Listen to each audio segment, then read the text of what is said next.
이혼 서류에 찍힌 도장이 채 마르기도 전인 그날, 저는 일부러 휴대폰을 확인했습니다.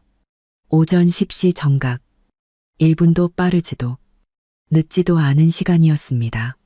손에 쥔 초록색 이혼 증명서를 들고 구청 문을 나서자마자 강유라에게서 카카오톡 메시지가 도착했습니다. 메시지를 열어보니 그녀가 거실에서 찍은 셀카 사진이었습니다.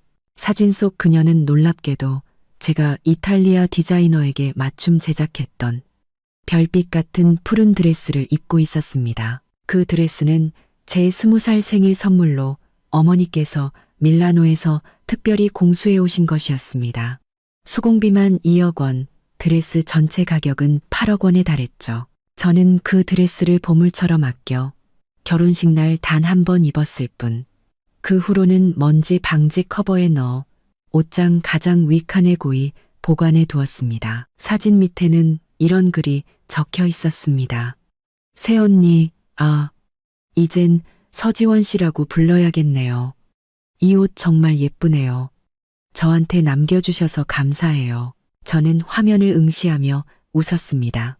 그리고 주소록에서 박 실장님의 번호를 찾아 전화를 걸었습니다.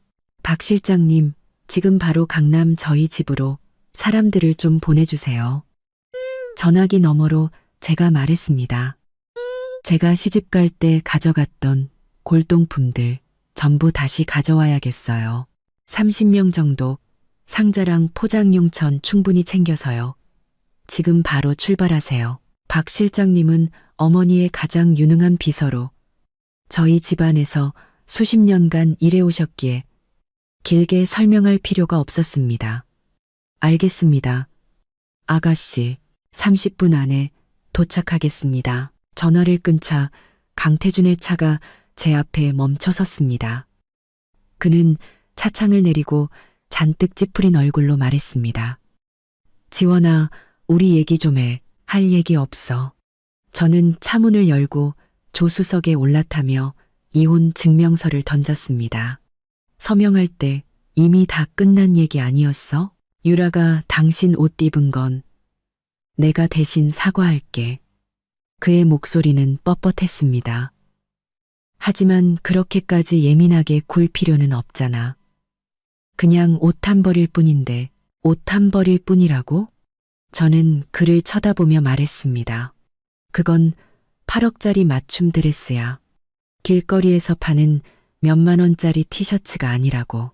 그리고 우리가 이혼한 지 이제 겨우 1분 지났는데 당신 동생이 버젓이 옷을 입고 도발적인 사진을 보내는 게 사과 한마디로 해결될 문제야? 강태준은 말문이 막힌 듯 얼굴이 불그락푸르락해졌습니다. 차가 동네로 막 들어섰을 때 강남의 고급 주택가에 위치한 강태준의 집 앞에 동네 사람들이 모여 수군대는 것이 보였습니다.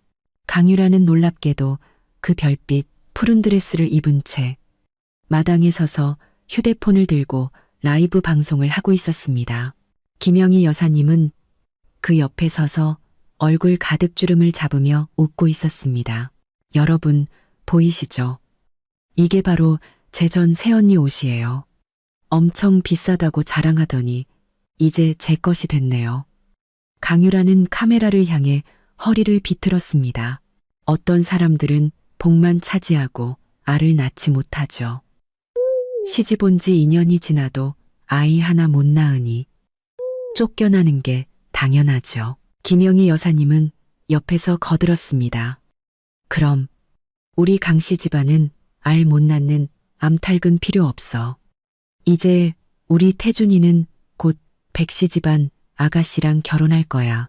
그 아가씨 셔츠에는 우리 강씨 집안에 귀한 손자가 있거든. 저는 차문을 열고 그들에게 다가갔습니다. 강유라는 저를 보더니 라이브 방송 목소리를 더욱 키웠습니다. 어머, 주인공이 오셨네. 서지원 씨, 이 옷 저한테 잘 어울리나요? 당신보다 훨씬 낫죠? 벗어. 저는 그녀를 쏘아보며 말했습니다. 목소리는 크지 않았지만 주변의 웅성거림이 순간 멎었습니다. 내가 왜? 강유라는 휴대폰을 제 얼굴에 들이밀었습니다. 이건 당신이 우리 집에 두고 간 거니까. 이제 우리 집 물건이야. 내가 너희 집에 두고 갔다고? 저는 웃었습니다. 그럼 내가 너희 집에 두고 온 게 꽤 많겠네. 그 말이 끝나기 무섭게 검은색 승합차 3대가 집 앞에 멈춰 섰습니다. 검은 양복을 입은 남자 30명이 차에서 내려 각자 튼튼해 보이는 검은 상자를 들고 있었습니다. 박 실장님이 맨 앞에서 걸어와 제게 고개를 숙였습니다. 아가씨, 강태준과 김영희 여사님은 완전히 넋이 나갔습니다. 강유라는 놀라 뒤로 2걸음 물러서다 드레스 자락이 계단에 걸려 찍 소리와 함께 찢어졌습니다. 너희들 뭐 하는 거야? 김영희 여사님은 우리를 가리키며 목소리를 떨었습니다. 물건 옮기러 왔습니다. 저는 옆으로 비켜서며 말했습니다. 박 실장님, 시작하세요. 거실에 있는 청나라 시대 청화백자 화병 한 쌍부터요. 서재에 있는 자단목 책상과 의자 세트, 그리고 2층 침실에 있는 옥 조각상까지 전부 조심해서 다뤄주세요. 흠집 나면 안 되니까요. 박 실장님이 데려온 사람들은 아주 능숙했습니다.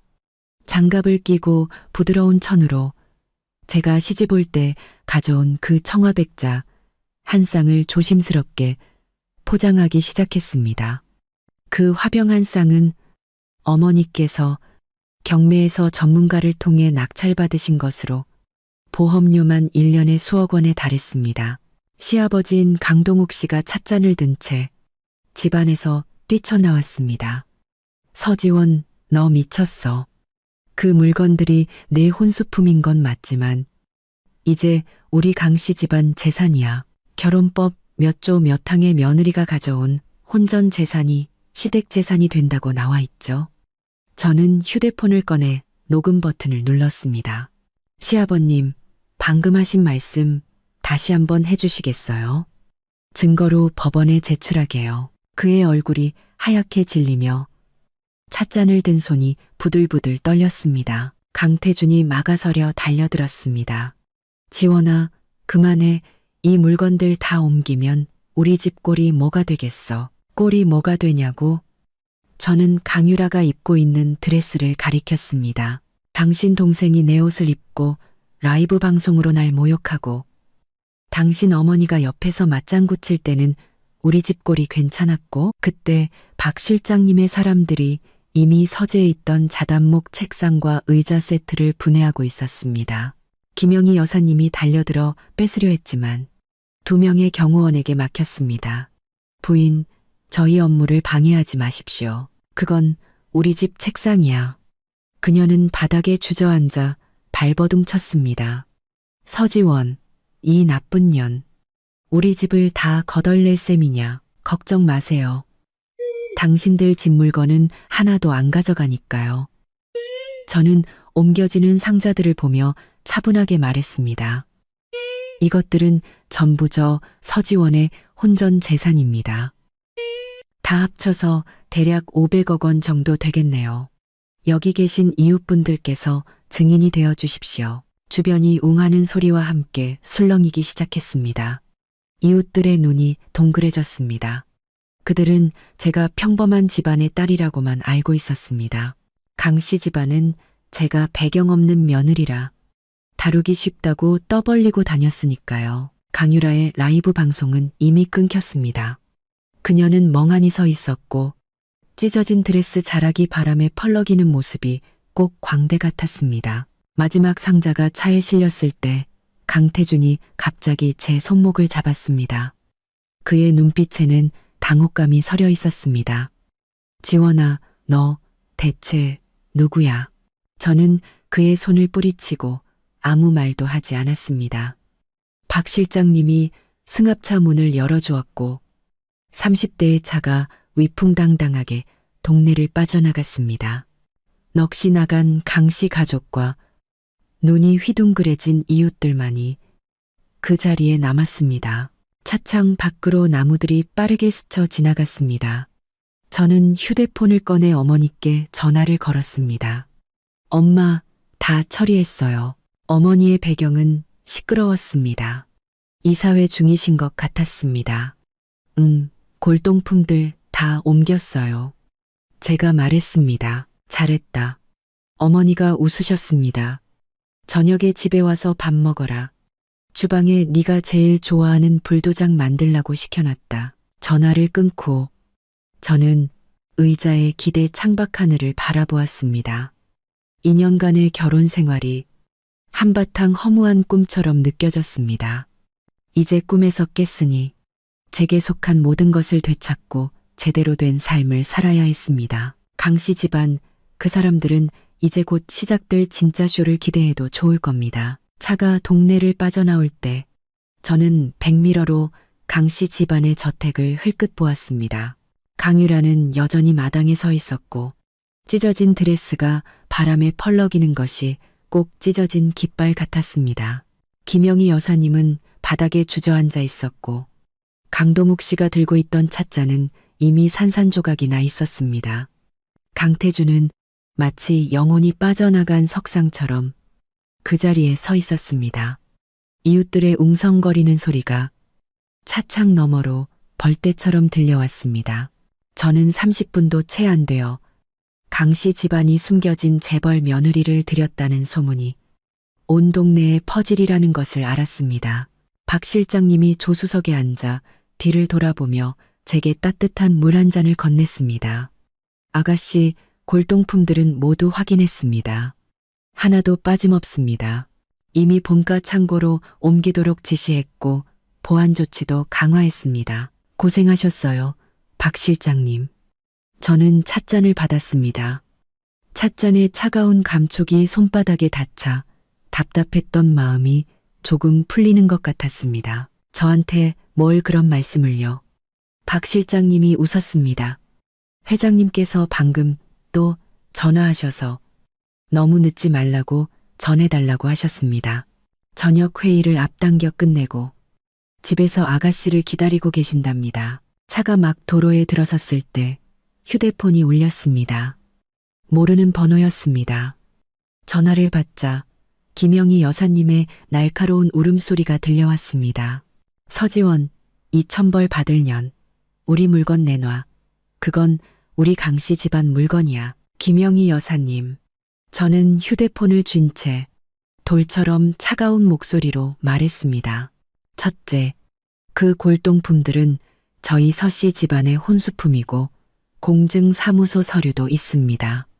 못 믿으시겠으면 변호사를 통해 사본을 보내드리죠.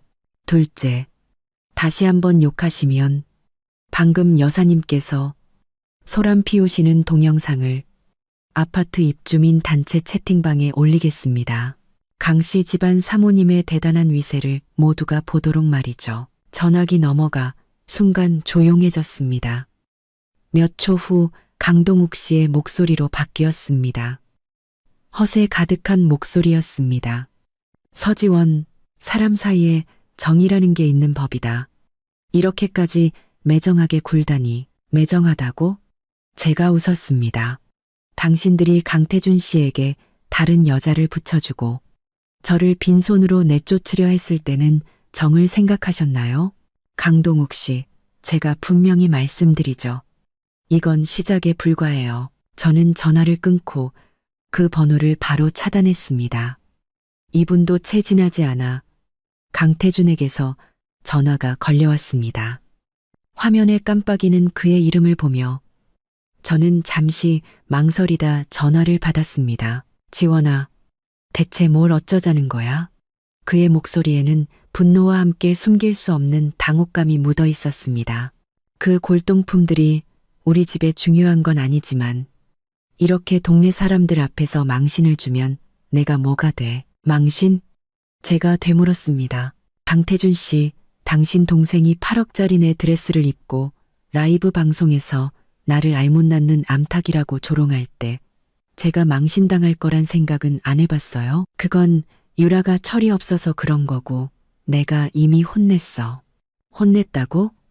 저는 마당에서 그가 아무 말 없이 서 있던 모습을 떠올리며 냉소했습니다. 정말 혼냈다면 당신 동생이 버젓이 내 옷을 입고 거기 서 있었을까? 강태준 씨, 그런 가식은 이제 집어치워요. 난 더 이상 안 속아. 그는 할 말을 잃었습니다. 목소리가 갑자기 부드러워졌습니다. 지원아, 우리 2년간의 정이 있는데 정말 이렇게 아무 가치도 없는 거야? 그 골동품들 내가 다시 찾아다 줄 수 있어. 제발, 필요 없어. 제가 말을 끊었습니다. 당신들이 백소희 씨를 집에 들인 그날부터 우리 사이에 정 따위는 없었어. 그리고 한 가지 충고하는데 당신 어머니랑 동생 단속 잘해요. 다시는 나한테 전화하지 못하게 내 주소록 더럽히기 싫으니까. 말을 마친 저는 전화를 끊고 그의 번호도 블랙리스트에 추가했습니다. 세상이 마침내 조용해졌습니다. 차가 서씨 본가에 도착했을 때 석양이 아름다운 문로에 걸려 있었습니다. 금빛으로 반짝였습니다. 이 아주머니가 벌써 문 앞에서 기다리고 있었습니다. 제가 차에서 내리는 것을 보자 황급히 다가왔습니다. 아가씨, 드디어 오셨네요. 회장님께서 안에서 기다리고 계세요. 아주머니. 제가 웃으며 그녀를 안았습니다. 코끝이 찡했습니다. 강씨 집에서 2년 동안 누구도 문 앞에서 저를 기다려주지 않았습니다. 어머니는 거실 소파에 앉아 아름다운 찻잔을 들고 계셨습니다. 제가 들어오는 것을 보자 찻잔을 내려놓고 일어서셨습니다. 왔니? 밥은 먹었고? 아니요. 어머니께서 해주신다는 불도장 먹으려고 기다렸죠. 저는 어머니 옆에 앉아 그분의 어깨에 기댔습니다. 배고팠겠구나. 어머니가 제 손을 토닥였습니다. 주방에 어서 내오라고 할게. 식사하는 동안 어머니는 강씨 집안에 대해 한마디도 꺼내지 않으셨습니다. 회사 얘기를 하시며 최근에 새로운 리조트 프로젝트를 검토 중인데 제게 맡아볼 생각이 있는지 물으셨습니다. 저요? 제가 놀랐습니다. 전 회사 일은 한 번도 해본 적이 없는데요. 누가 처음부터 잘하겠니? 어머니가 제게 국을 떠주시며 말씀하셨습니다. 넌 나 서수진의 딸이야. 이런 일들은 언젠가 배워야 해. 그리고 집에만 있는 것보다야 낫지 않겠니? 저는 어머니의 기대 어린 눈빛을 보았습니다. 문득 지난 2년간 제가 사랑을 증명하기 위해, 즉 서씨 집안의 돈이 아닌 저라는 사람을 사랑해주는 사람을 찾기 위해 일부러 아무것도 못하는 척했던 것이 얼마나 어리석었는지 깨달았습니다. 식사를 마치자 박 실장님이 들어와 보고했습니다. 회장님, 강씨 집안이 난리가 났습니다. 김영희 여사님이 관리사무소에 가서 저희가 물건을 훔쳐갔다고 소란을 피우고 경찰에 신고까지 했습니다. 경찰이 출동해서 저희가 제시한 혼수 목록과 공증 서류를 확인하고는 김영희 여사님을 무고죄로 훈계하고 돌려보냈습니다. 그는 덧붙였습니다. 그리고 회장님 회사에 찾아가 소란을 피우겠다고 했다는군요. 오라고 해요. 어머니가 찻잔을 내려놓으며 담담하게 말씀하셨습니다. 마침 잘 됐네. 그 아들이 그렇게 자랑하던 평범한 집안의 딸이 사실은 어떤 사람인지 똑똑히 보여주게. 저는 어머니께서 제가 숨겨왔던 정체를 완전히 드러내실 작정이라는 것을 알았습니다. 예전에는 강태준이 저희 집안의 재력을 알면 제가 그를 속였다고 생각할까봐 두려웠습니다. 하지만 이제야 깨달았습니다.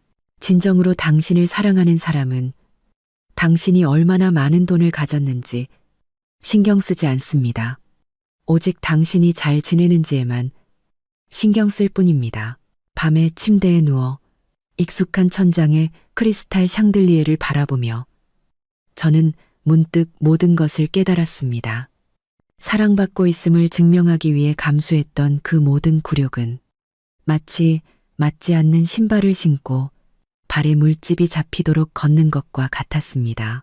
이제 마침내 그 신발을 벗어 던질 수 있게 된 것입니다. 강씨 집안 사람들은 아마도 제가 옮겨간 그 골동품들 때문에 발을 동동 구르고 있겠죠.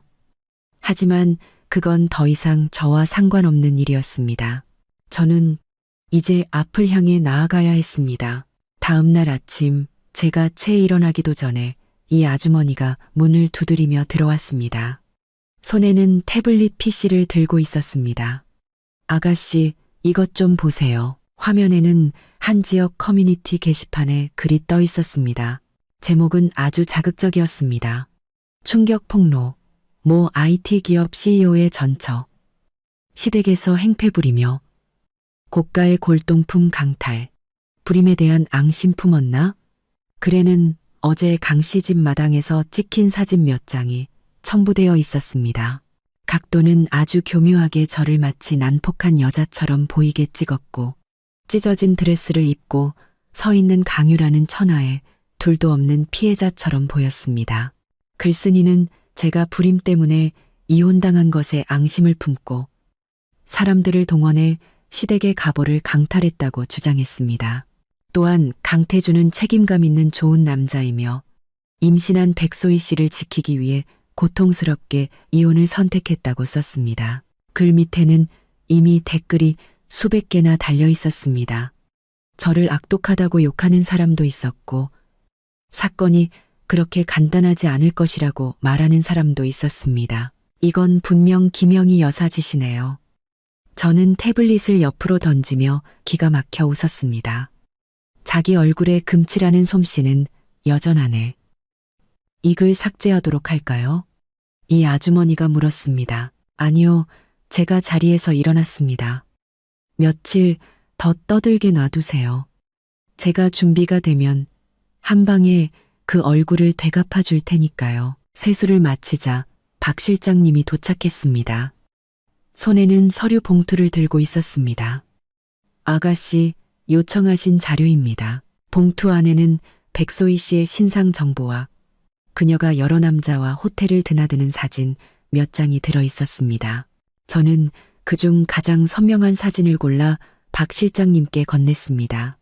이거 인화해서 기회를 봐서 강태준 씨에게 전달해 주세요. 알겠습니다. 박 실장님이 사진을 챙겼습니다. 아, 그리고 강태준 씨가 방금 전화해서 아가씨를 만나고 싶다고 했습니다. 회사 아래층 카페에서요. 아주 중요한 할 얘기가 있다고 합니다. 장소 선정하는 솜씨는 여전하군. 제가 냉소했습니다. 오전 10시에 정확히 도착한다고 전해주세요. 오전 10시 정각. 저는 카페 문을 밀고 들어섰습니다. 강태준은 이미 창가 자리에 앉아 있었습니다. 회색 정장을 입고 머리는 단정하게 빗었지만 눈가의 붉은 핏줄은 감추지 못했습니다. 어젯밤 잠을 설친 모양이었습니다. 지원아, 왔구나. 그는 자리에서 일어나 제 의자를 빼주려 했습니다. 저는 한 걸음 뒤로 물러나 스스로 의자를 빼고 앉았습니다. 본론만 말해. 무슨 일이야? 저는 블랙커피를 주문하고 그와 잡담할 생각이 없음을 분명히 했습니다. 그 골동품들 다시 돌려줄 수 없을까? 그가 저를 보며 간청하듯 말했습니다. 어머니께서 그것 때문에 어젯밤 심장병이 도지셔서 지금 병원에 누워 계셔. 아, 제가 눈썹을 치켜 올렸습니다. 그거 참 공교롭네요. 어제 마당에서 소란 피우실 땐 아주 정정해 보이시던데. 강태준의 얼굴이 굳었습니다. 지원아, 네가 아직 화난 거 알아. 하지만 그 물건들은 우리 부모님께 의미가 남달라. 추억이 깃든 물건이라고. 추억? 저는 휴대폰을 꺼내 사진 한 장을 열었습니다.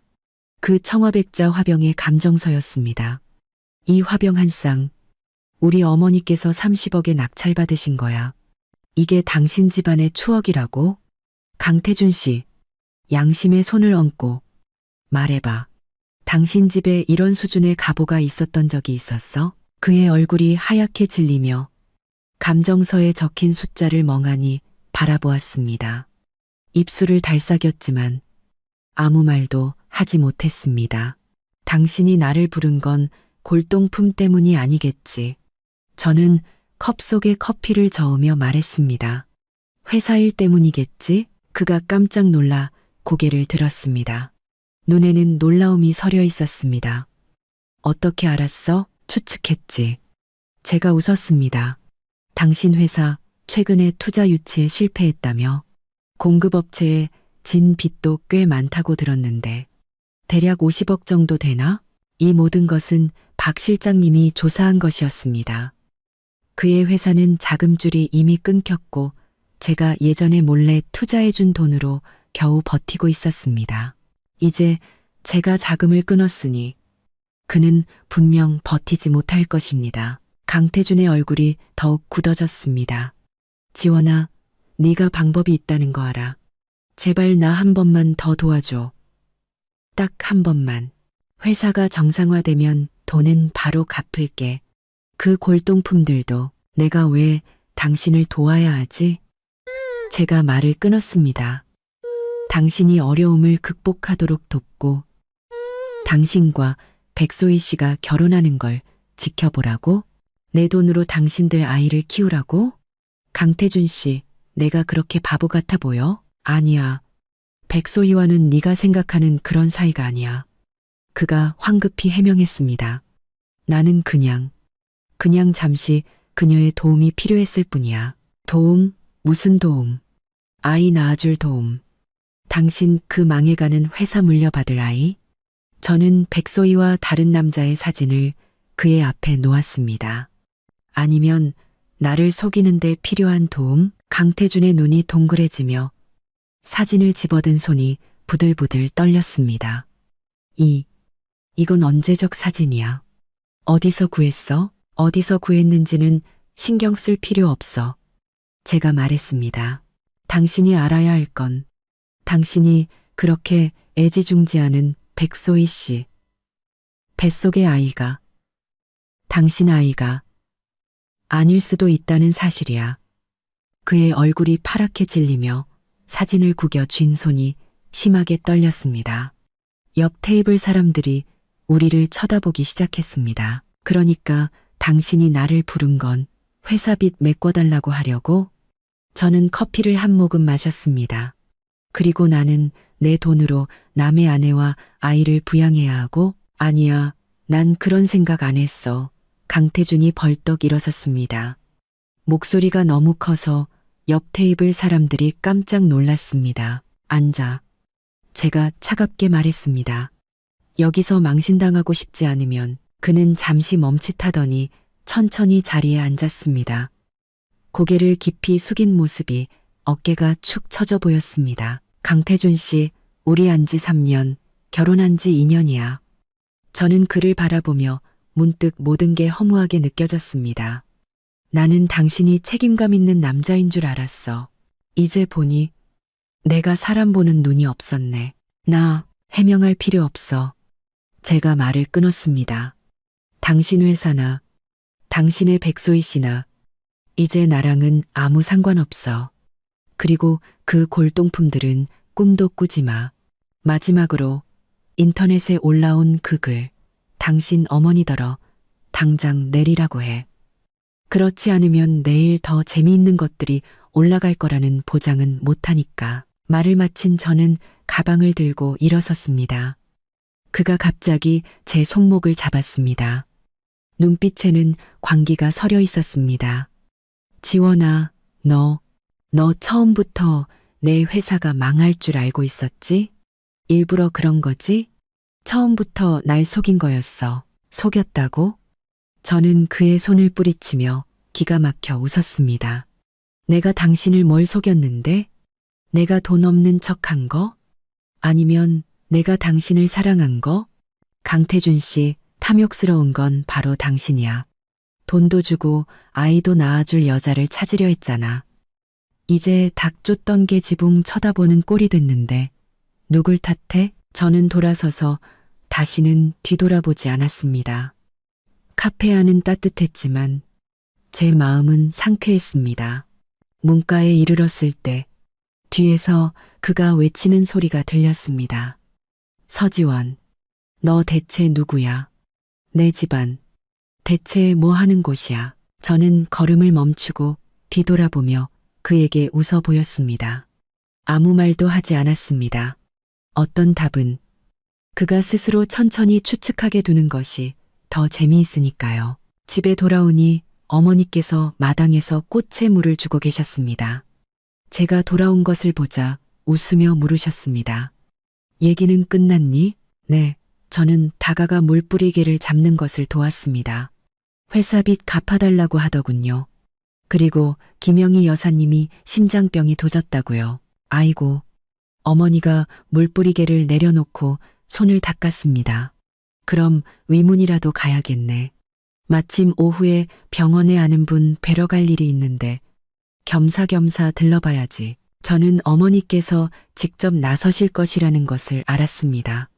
재미있는 구경거리가 생기겠네요. 오후 4시쯤 박 실장님에게서 메시지가 왔습니다. 어머니께서 병원에 김영희 여사님을 뵈러 가셨는데 두 분이 병실에서 한바탕 싸우셨고 김영희 여사님이 진짜로 기절하셔서 지금 응급실에 계시다는 내용이었습니다. 박 실장님 메시지. 회장님께서 백소희 씨 사진을 강태준 씨 얼굴에 던지셨습니다. 그리고 회사 재무보고서도 보여주시면서 다시는 헛소문을 퍼뜨리면 이 자료들을 전부 인터넷에 공개하겠다고 하셨습니다. 강태준 씨는 어떻게 됐어요? 제가 물었습니다. 박 실장님 메시지. 넋이 나갔죠. 이제야 자기가 건드려서는 안 될 사람을 건드렸다는 걸 깨달은 모양입니다. 아, 회장님께서 아가씨 저녁에 집에 와서 식사하라고 하셨습니다. 좋은 소식이 있다고 하시네요. 전화를 끊고 저는 창밖의 햇살을 바라보았습니다. 날씨가 참 좋았습니다. 그 지저분한 사람들과 일들이 마치 흐린 날의 먹구름처럼 이제 곧 햇살에 흩어져 사라질 것 같았습니다. 그리고 저는 마침내 햇볕을 쬐며 제 삶을 제대로 살 수 있게 될 것이었습니다. 어머니께서 말씀하신 좋은 소식은 저를 위해 윤시우 변호사를 선임했다는 것이었습니다. 윤 변호사님은 업계에서 아주 유능하기로 소문난 분으로 특히 이혼 재산 분쟁 전문이셨습니다. 네가 그동안 강태준한테 송금한 내역이랑 시댁에서 너를 괴롭혔던 증거들 다 정리해서 윤 변호사한테 넘겨. 어머니께서 제 앞에 서류한 뭉치를 놓으셨습니다. 서류를 훑어보니 윤시우 변호사의 프로필이었습니다.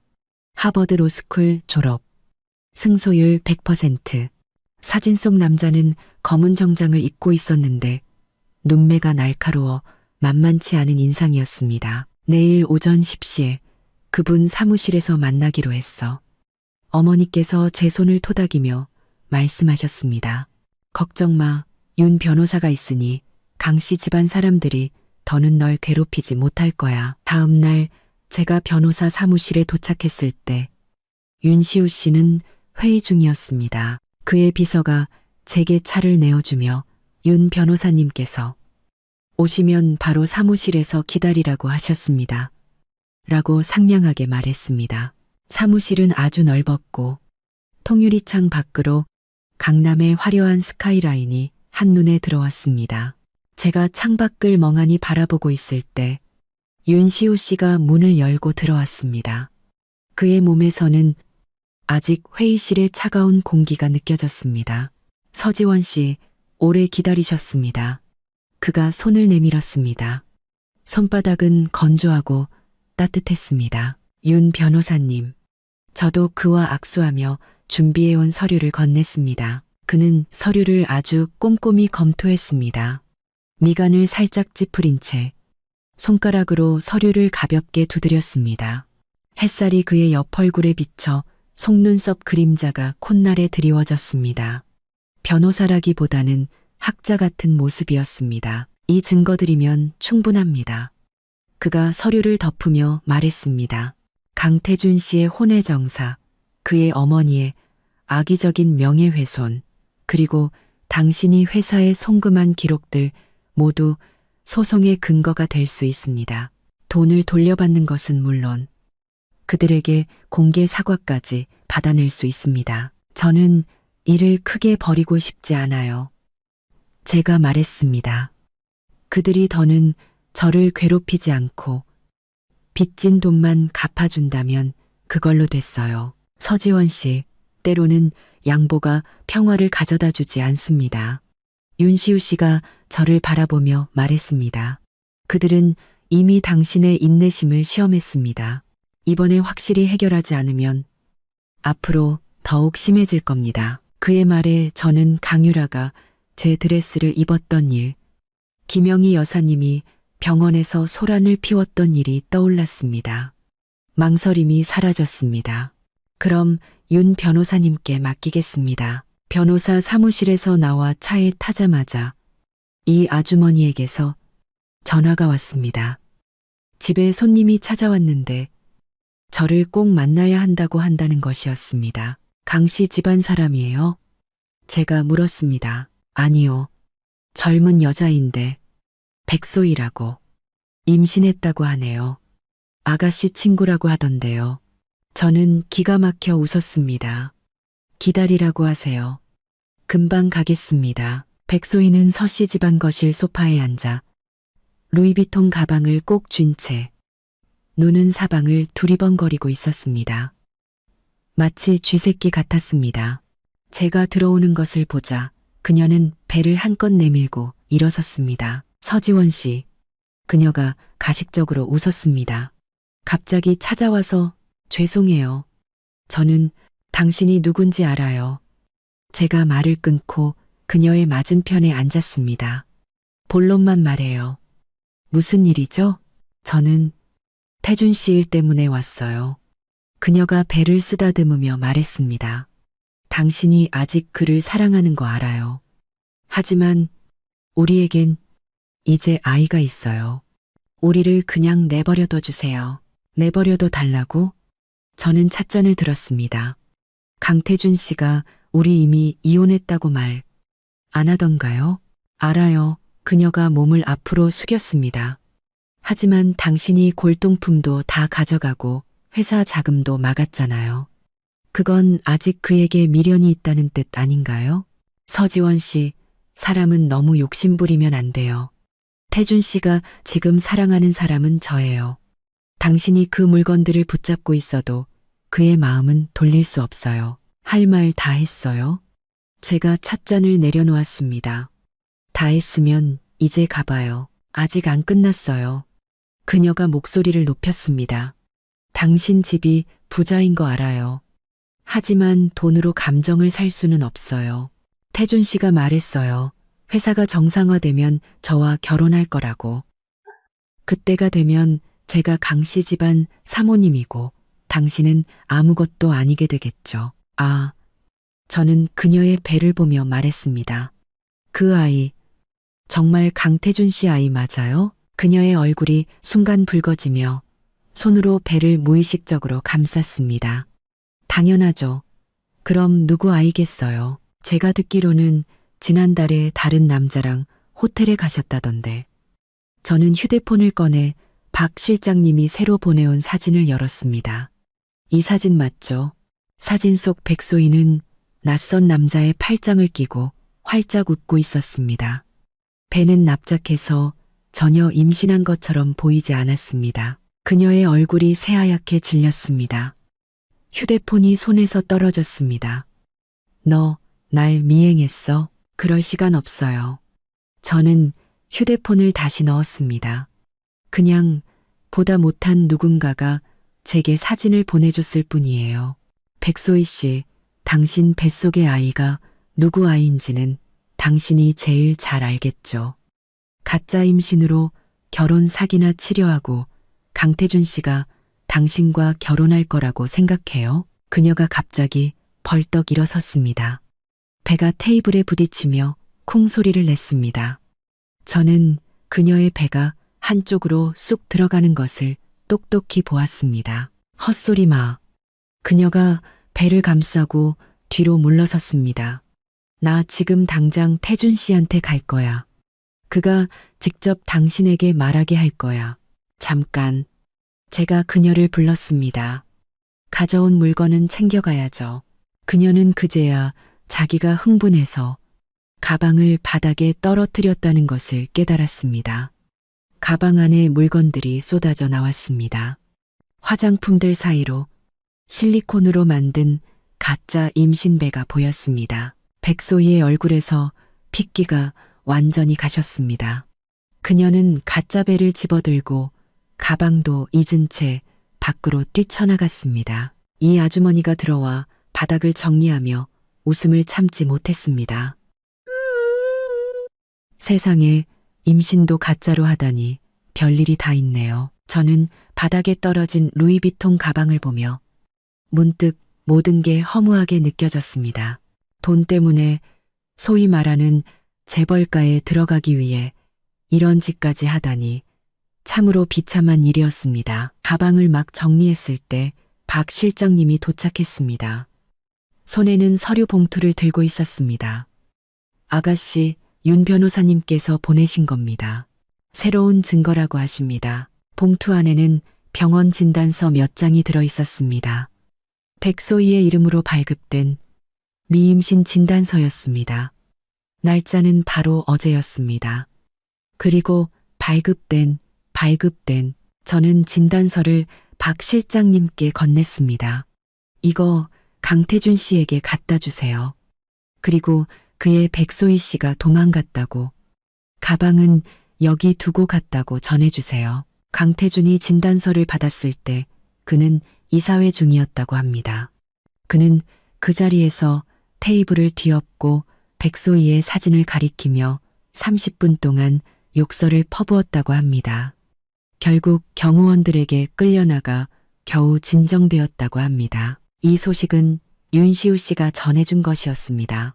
그는 강태준의 회사가 이미 아수라장이 되었고 이사 몇몇은 투자 철회를 고려 중이며 공급업체들도 매일 빚 독촉을 하러 온다고 했습니다. 아마 이번 달을 넘기기 힘들 것이라고 했습니다. 불을 더 지펴줄까요? 윤시우 씨가 전화기 너머로 웃으며 물었습니다. 언론에 제보할 수도 있는데. 아니요, 제가 말했습니다. 스스로 망하게 놔두세요. 전화를 끊자 어머니께서 들어오셨습니다. 손에는 연분홍색 치파오를 들고 계셨습니다. 이거 입어봐. 저녁에 파티가 있는데 같이 가서 사람들 좀 만나자. 저는 치파오를 입고 거울 앞에 섰습니다. 문득 지난 인연이 꿈처럼 느껴졌습니다. 강 씨 집에서는 제가 사치스럽게 보일까봐 늘 수수한 옷만 입었습니다. 이제야 깨달았습니다. 여자는 누구를 기쁘게 하기 위해 자신을 낮출 필요가 없다는 것을. 파티는 한 5성급 호텔 연회장에서 열렸습니다. 크리스탈 샹들리에가 눈부시게 빛났습니다.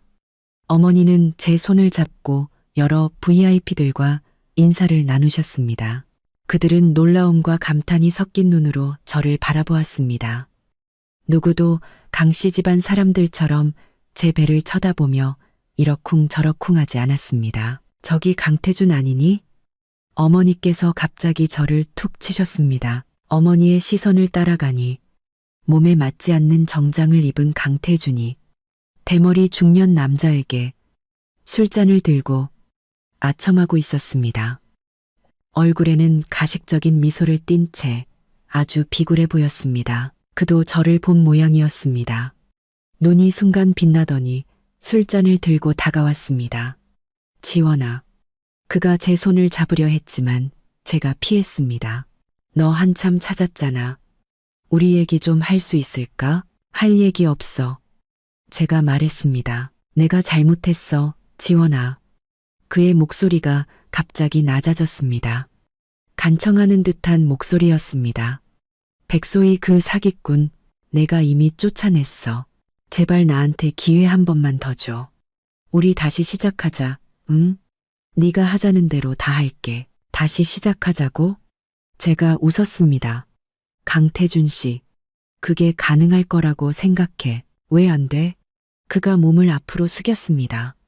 내 집이 부자인 거 알아.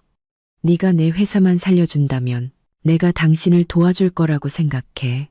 저는 그를 바라보며 문득 아주 낯설게 느껴졌습니다. 당신 어머니가 나를 빈손으로 쫓아내려 했을 때, 당신 동생이 내 드레스를 입고 라이브 방송을 했을 때, 당신은 왜 오늘을 생각하지 못했지? 그땐 내가 미쳤었어. 그의 얼굴이 붉어졌습니다. 지원아, 나는 진심으로 널 사랑해. 예전에도 그랬고 지금도 그래. 당신의 진심은 너무 값싸. 저는 돌아서려 했습니다. 그가 갑자기 제 손목을 잡았습니다. 힘이 너무 세서 놀랐습니다. 서지원, 좋은 말로 할 때 들어.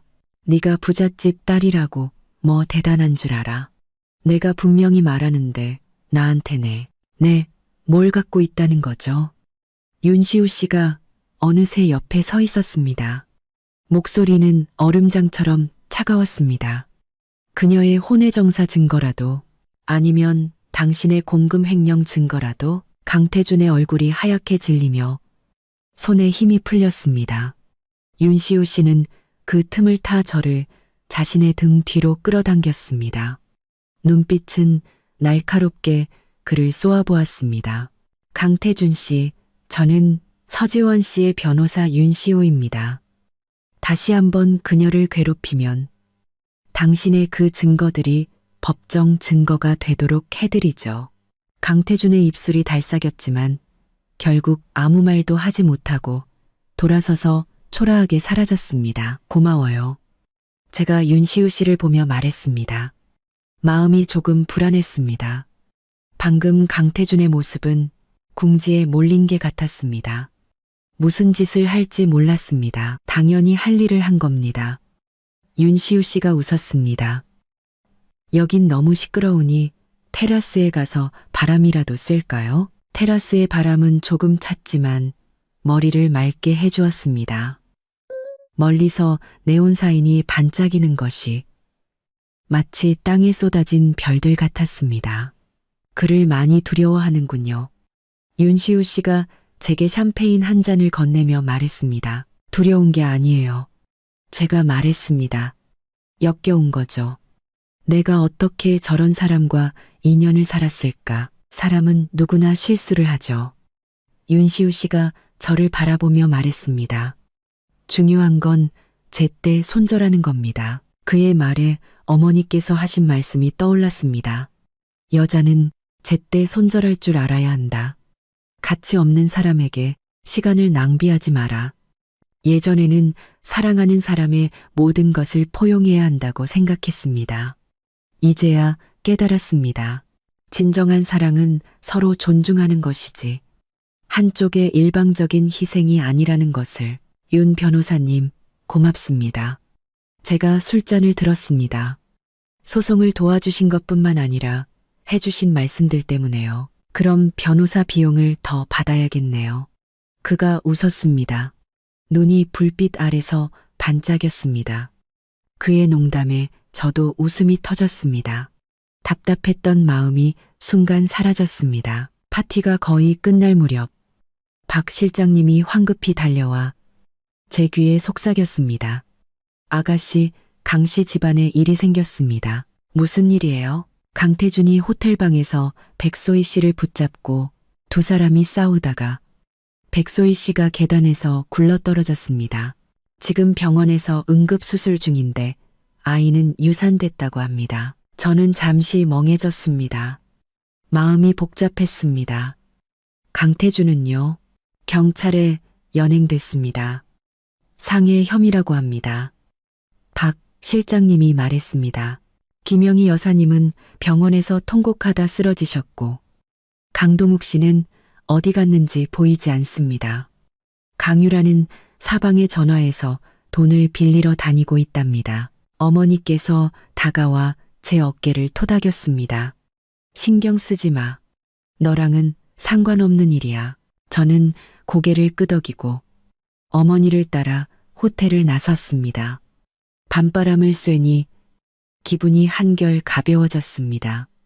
그 지저분한 사람들과 일들이 정말로 끝나는 것 같았습니다. 차가 반쯤 갔을 때 윤시우 씨에게서 전화가 왔습니다. 강태준 씨, 일 들었습니다. 걱정하지 마세요. 경찰 쪽에 이미 얘기해뒀으니 공정하게 처리될 겁니다. 고마워요. 제가 말했습니다. 푹 쉬세요. 그가 잠시 머뭇거리다 말했습니다. 내일 댁으로 찾아뵙고 이후 법적 절차에 대해 설명해 드리겠습니다. 전화를 끊고 저는 의자에 기대 창밖 야경을 바라보았습니다. 예전에는 사랑하는 사람을 만나 평범하게 사는 것이 행복이라고 생각했습니다. 이제야 깨달았습니다. 행복은 남이 주는 것이 아니라 스스로 쟁취하는 것이라는 것을. 먼저 자신을 사랑해야 남도 당신을 사랑하게 됩니다. 먼저 자신을 존중해야 남도 당신을 존중하게 됩니다. 강씨 집안 사람들은 그들의 불행을 스스로 자초한 것입니다. 그리고 저는 마침내 과거를 내려놓을 수 있게 되었습니다. 다음 날 아침 윤시우 씨가 정확한 시간에서 씨 본가에 도착했습니다. 그는 베이지색 트렌치 코트를 입고 손에는 검은색 서류 가방을 들고 있었습니다. 문 앞에서 이 아주머니와 인사를 나누는 모습이 변호사 사무실에서보다 한결 부드러워 보였습니다. 아침은 드셨어요? 어머니께서 그를 식당으로 안내하셨습니다. 이 아주머니가 굴전을 만들었는데 한번 맛보세요. 감사합니다, 회장님. 하지만 식사는 하고 왔습니다. 윤시우 씨가 웃었습니다. 그래도 이 아주머니 솜씨를 놓치면 후회할 것 같으니 조금만 맛보겠습니다. 저는 식탁에 앉아 우유를 마시며 그가 어머니와 자연스럽게 대화하는 모습을 보았습니다. 마음이 따뜻해졌습니다. 강씨 집에서는 식탁이 늘 김영희 여사님의 불평과 강유라의 투정으로 가득했지. 이렇게 편안한 분위기는 없었습니다. 본론으로 들어가죠. 어머니께서 입을 닦으셨습니다. 강태준 쪽 경찰은 뭐라고 합니까? 아직 조사 중입니다. 윤시우 씨가 서류를 꺼냈습니다. 백소희 씨의 부상은 심하지 않지만 그녀는 강태준이 자신을 밀었다고 주장하고 있습니다. 강태준은 그녀가 스스로 넘어진 것이라고 부인하고 있고요. 양측 모두 증거를 찾고 있어서 시간이 좀 걸릴 것 같습니다. 시간을 끌게 놔두죠. 우리와는 상관없으니까. 제가 말했습니다. 말은 그렇게 해도 윤시우 씨가 저를 바라보며 말했습니다. 강태준은 분명 당신에게 화살을 돌리려 할 겁니다. 회사는 곧 파산할 테고 소송에도 휘말렸으니 궁지에 몰린 쥐처럼 무슨 짓을 할지 모릅니다. 그때 초인종이 울렸습니다. 이 아주머니가 문을 열러 가더니 곧 난처한 표정으로 돌아왔습니다. 아가씨, 강태준 씨입니다. 아가씨께 무릎 꿇고 사죄하겠다고 합니다. 저와 어머니는 서로를 쳐다보며 웃었습니다. 들어오라고 해요. 어머니가 찻잔을 내려놓으셨습니다. 이번엔 또 무슨 수작을 부리는지 한번 보죠. 강태준이 들어왔을 때 저는 그를 거의 알아보지 못했습니다. 그는 낡고 해진 티셔츠를 입고 있었고 머리는 헝클어져 있었습니다. 눈은 호두처럼 부어 있었고 턱에는 푸른 수염 자국이 거뭇했습니다. 실제 나이보다 5살은 더 늙어 보였습니다. 지원아, 회장님. 그는 들어오자마자 쿵 소리를 내며 무릎을 꿇었습니다. 제가 잘못했습니다. 정말 잘못했습니다. 제발 저를 용서해 주세요. 어머니께서 미간을 찌푸리셨습니다. 할 얘기가 있으면 일어나서 해. 무릎은 왜 꿇고 그래? 아니요, 일어나지 않겠습니다. 그가 바닥에 머리를 찧었습니다. 용서해 주실 때까지요. 지원아, 내가 인간이 아니었어. 널 속이고 어머니께서 널 괴롭히는 걸 방치하고 백소희 그 사기꾼을 끌어들이고 내가 다 잘못했어. 할 말 다 했어요. 제가 말을 끊었습니다. 다 했으면 이제 가봐요. 지원아, 그가 고개를 들었습니다.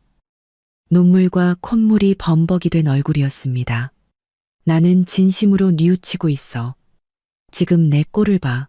회사는 망했고 소송에 휘말렸고 부모님도 나를 외면해. 내가 정말 잘못했다는 걸 깨달았어. 제발 기회 한 번만 더 줘. 우리 다시 시작하자. 내가 꼭 잘할게. 널 손에 물 한 방울 안 묻히고 살게 해줄게. 다시 시작하자고? 저는 그를 보며 기가 막혔습니다. 강태준 씨, 어제 파티에서는 그렇게 말 안 했던 것 같은데. 주제넘게 굴지 마라. 부잣집 딸이라고 뭐 대단한 줄 아냐고 하지 않았어? 어떻게 하룻밤 사이에 이렇게 바뀌었지? 그의 얼굴이 굳어지며 눈빛이 흔들렸습니다. 그땐 내가 화가 나서 헛소리를 한 거야. 지원아, 마음에 담아두지 마. 마음에 안 담아뒀어요. 제가 자리에서 일어났습니다. 당신 연기가 너무 서툴다는 생각이 들었을 뿐이에요.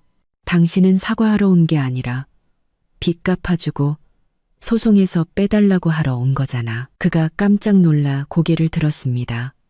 눈에는 당혹감이 서려 있었습니다. 난 그런 생각. 윤시우 씨가 서류 한 장을 그의 앞에 던졌습니다. 이건 당신이 어제 서지원 씨 회사 부사장님께 부탁하며 나눈 대화 녹취록입니다. 서지원 씨가 당신을 도와주기만 한다면 잠시 재결합하고 회사가 정상화되면 다시. 그만. 강태준이 녹취록을 집어 찢으려 했지만 윤시우 씨에게 저지당했습니다. 강태준 씨, 증거 위조는 범죄입니다. 윤시우 씨의 목소리가 얼음장처럼 차가워졌습니다. 다시는 서지원 씨를 이용할 생각 마세요. 그렇지 않으면 남은 인생을 감옥에서 보내게 해드리죠. 강태준의 얼굴이 새하얗게 질리며 바닥에 주저앉았습니다. 입으로는 어떻게 이럴 수가 라고 중얼거렸습니다. 나가. 어머니께서 찻잔을 들었습니다. 목소리는 낮았지만 거역할 수 없는 위험이 서려 있었습니다. 경호원 불러서 쫓아내기 전에 내 발로 나가. 그가 비틀거리며 일어섰습니다. 문가에서 멈춰서서 저를 돌아보았습니다. 지원아, 너 정말 이렇게 매정하게 굴 거야? 우리 인연에 정이 있는데 정말 아무 가치도 없는 거야? 저는 그를 바라보며 처음 만났을 때가 떠올랐습니다. 비 오는 날 우산을 들고 저를 기다리며 평생 잘해주겠다고 말했던 그때 그의 눈에는 빛이 있었습니다. 지금처럼 계산과 탐욕만 남은 눈이 아니었습니다. 정이 가치 없는 게 아니야. 제가 말했습니다. 당신이 그 정을 가치 없게 만든 거야. 그가 입을 열었지만 아무 말도 하지 못하고 고개를 숙인 채 떠났습니다. 문이 닫히는 순간 저는 긴 한숨을 내쉬었습니다. 윤시우 씨가 제게 휴지를 건넸습니다. 울었어요? 제가 눈을 닦았습니다. 아니요. 그냥 좀 아쉬워서요. 아쉬울 거 없어. 어머니께서 제 손을 토닥였습니다. 저런 사람은 일찍 본색을 드러내는 게 다행이지. 윤시우 씨가 서류를 정리하며 문득 말했습니다. 아, 강태준 씨 회사. 어제 부도 신청했습니다. 그가 진 빚 50억과 당신이 투자했던 30억. 아마 돌려받기 힘들 겁니다. 상관없어요. 제가 말했습니다. 비싼 수업료 냈다고 생각하죠. 수업료 치고는 너무 비싸지. 어머니께서 저를 쏘아보셨습니다. 다음에 또 이런 바보짓 하면 가만 안 둘 줄 알아. 제가 혀를 내밀었습니다. 마음속으로는 그 돈이 아깝지 않다고 생각했습니다.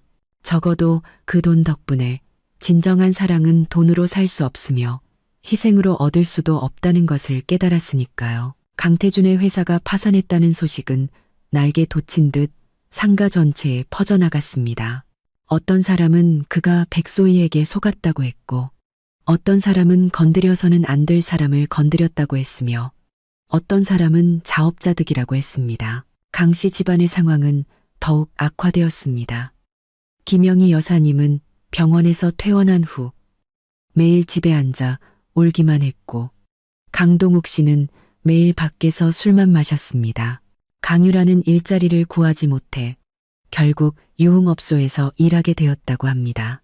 그곳에서도 손님과 다퉜다는 소문이 들렸습니다. 어느 날 오후 제가 어머니와 함께 새로운 프로젝트 기획안을 검토하고 있을 때 박 실장님이 서류 봉투를 들고 들어왔습니다.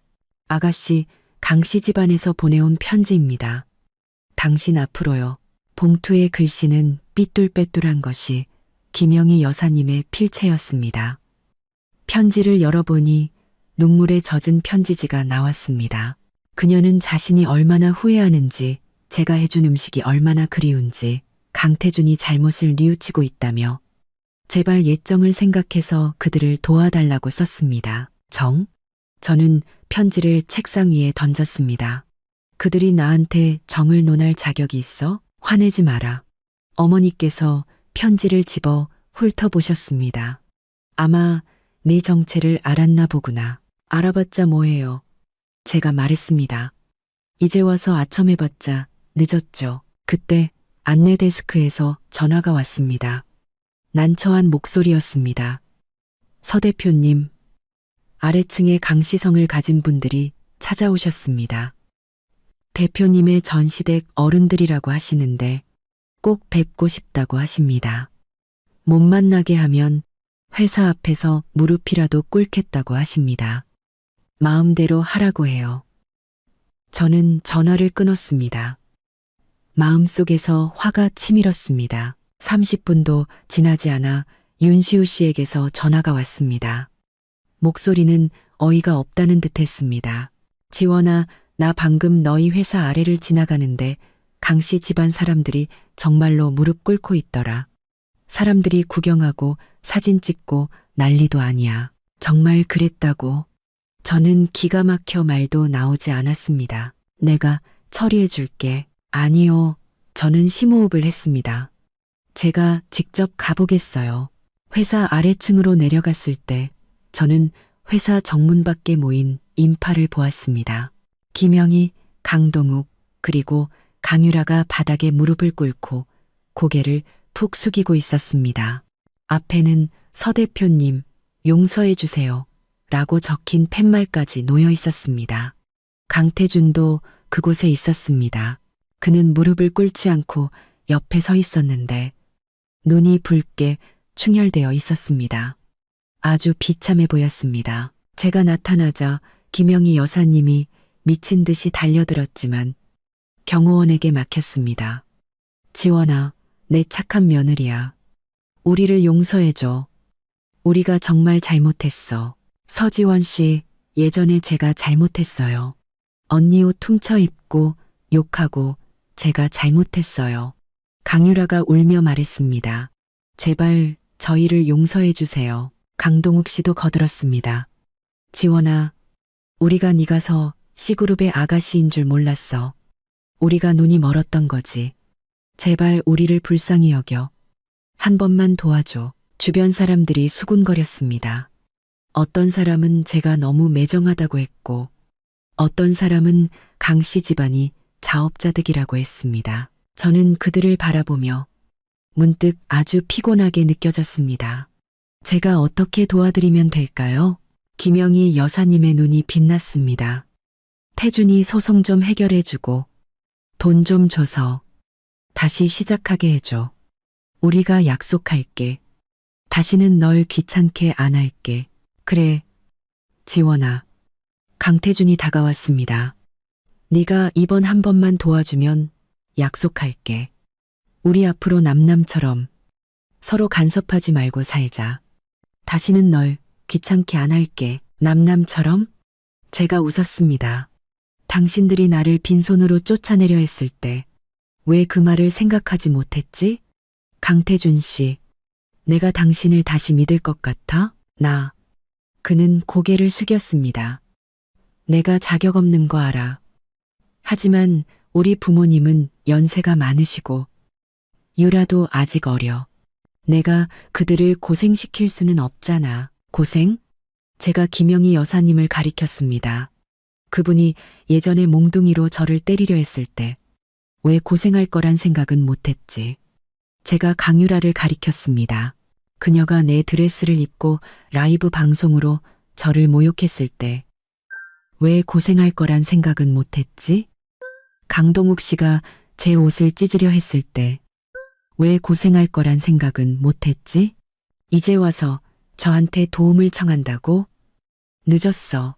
서지원. 김영희 여사님이 갑자기 소리쳤습니다. 너 좋은 말로 할 때 들어.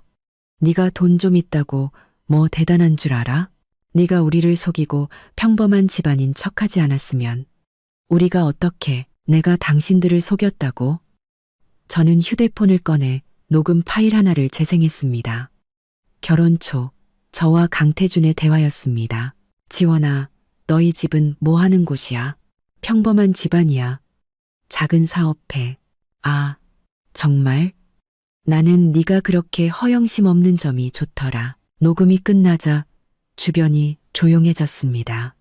김영희 여사님의 얼굴이 종이처럼 하얘지며 입을 벌린 채 아무 말도 하지 못했습니다. 당신 아들이 평범한 집안의 여자가 좋다고 했어요. 제가 그녀를 보며 말했습니다. 그리고 당신들 가족은 늘 자신들이 얼마나 대단한지 떠벌리며 내가 강씨 집안에 어울리지 않는다고 했죠. 이제 와서 제가 누구인지 알게 되니 도움을 청하러 온 건가요? 늦었어요. 우리가 정말 잘못했어. 강동욱 씨가 눈물을 흘렸습니다. 잘못했으면 벌을 받아야죠. 윤시호 씨가 어느새 제 옆에 서 있었습니다. 법이 공정한 판결을 내려줄 겁니다. 다른 생각은 꿈도 꾸지 마세요. 그가 경호원들에게 눈짓하자 경호원들이 다가가 강씨 가족을 일으켜 세워 멀리 끌고 갔습니다. 김영희 여사님은 여전히 울부짖었고 강유라는 발버둥 쳤습니다. 강동욱과 강태준은 고개를 푹 숙인 채 마치 영혼이 빠져나간 듯 했습니다. 저를 보는 주변 사람들의 시선이 바뀌었습니다. 존경과 이해의 눈빛이었습니다. 더는 누구도 저를 매정하다고 말하지 않았습니다. 고맙습니다. 제가 윤시우 씨에게 말했습니다. 별 말씀을요. 그가 웃었습니다. 올라가시죠. 바람이 차네요. 사무실로 돌아오자 어머니께서 따뜻한 차 한 잔을 건네주셨습니다. 잘했다. 저런 사람들에게는 마음 약해지면 안 돼. 저는 찻잔을 들고 창밖의 화창한 햇살을 바라보았습니다. 강씨 집안 사람들은 아마 평생 깨닫지 못할 것입니다. 제가 화가 난 것은 그들이 제 신분을 몰랐기 때문이 아니라 그들의 속물근성과 잔인함 때문이라는 것을. 제가 정말 평범한 집안의 딸이었다 해도 그들은 저를 그렇게 대해서는 안 됐습니다. 진정한 존중은 상대방이 얼마나 많은 돈과 권력을 가졌는지에 따라 결정되는 것이 아니라 그 사람 자체가 존중받을 가치가 있는지에 따라 결정되는 것입니다. 그리고 그들은 분명 그럴 가치가 없는 사람들이었습니다. 강씨 집안 사람들이 끌려간 후 회사 아래는 금세 평온을 되찾았습니다. 사무실로 돌아오니 어머니께서 컴퓨터 화면을 보며 미간을 찌푸리고 계셨습니다. 키보드를 치는 손가락이 아주 빨랐습니다. 무슨 일이에요? 제가 다가갔습니다. 강태준 그놈 정말 정신 못 차렸구나. 어머니께서 화면을 가리켰습니다. 회사에 남은 마지막 장비까지 몰래 팔아서 8억을 강유라 계좌로 빼돌렸어. 뭐 하려고요? 제가 미간을 찌푸렸습니다. 뻔하지, 뭐겠어. 재산 빼돌리려는 거지. 어머니가 냉소했습니다. 그렇게 하면 빚을 피할 수 있을 거라고 생각하나 본데 너무 순진하군. 어머니께서 박 실장님께 전화를 거셨습니다. 박 실장, 지금 당장 강유라 계좌 조사해서 그 8억 동결시켜요.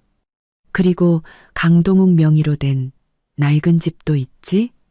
그것도 압류하고 몰래 팔아치울 기회를 주면 안 되니까. 전화를 끊고 어머니께서 저를 보셨습니다. 저런 사람들은 뿌리까지 뽑아야 해.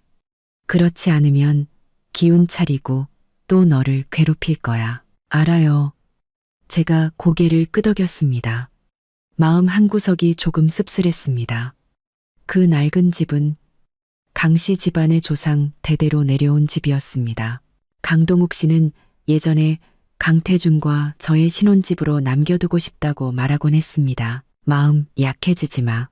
어머니께서 제 마음을 읽으신 듯 말씀하셨습니다.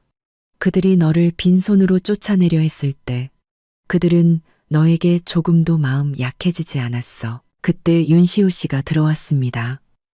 손에는 서류 한 장을 들고 있었습니다. 방금 받은 강태준의 변호사 서한입니다. 우리가 그의 자산을 불법적으로 동결했다고 우리를 고소하겠답니다. 고소?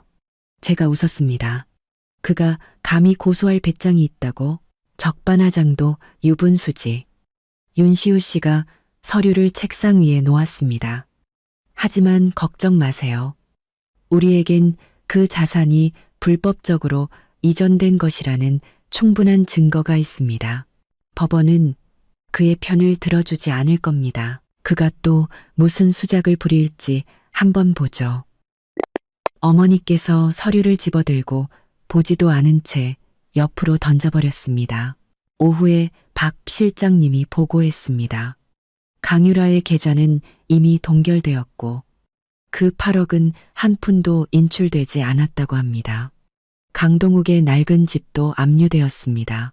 강동욱은 그 소식을 듣고 그 자리에서 기절해 병원에 실려갔다고 합니다. 김영희 여사님은 병원에서 단식 투쟁을 하겠다며 집을 돌려달라고 소란을 피우고 있다고 합니다.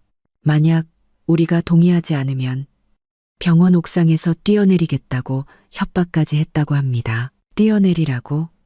저는 김영희 여사님이 소란 피우던 모습을 떠올렸습니다. 정말 그럴 배짱이 있었으면 지금까지 이러고 있지도 않았겠죠. 병원 측에 이미 보안 강화를 요청했습니다. 박 실장님이 말했습니다. 정말로 어리석은 짓을 하지는 못할 겁니다. 아, 백소희 씨 소식도 있습니다. 병원에서 퇴원한 후 강태준을 찾아가 돈을 요구했는데 두 사람이 합의를 보지 못하고 싸우다가 지금은 둘 다 경찰서에 있다고 합니다. 정말 환상의 커플이네. 어머니께서 고개를 저으셨습니다. 이 연극 점점 더 흥미진진해지는군. 저는 아무 말도 하지 않고 컴퓨터를 켜서 예전 사진들을 찾아보았습니다. 결혼 초 강태준이 저를 데리고 그 낡은 집에 갔을 때 찍은 사진이었습니다.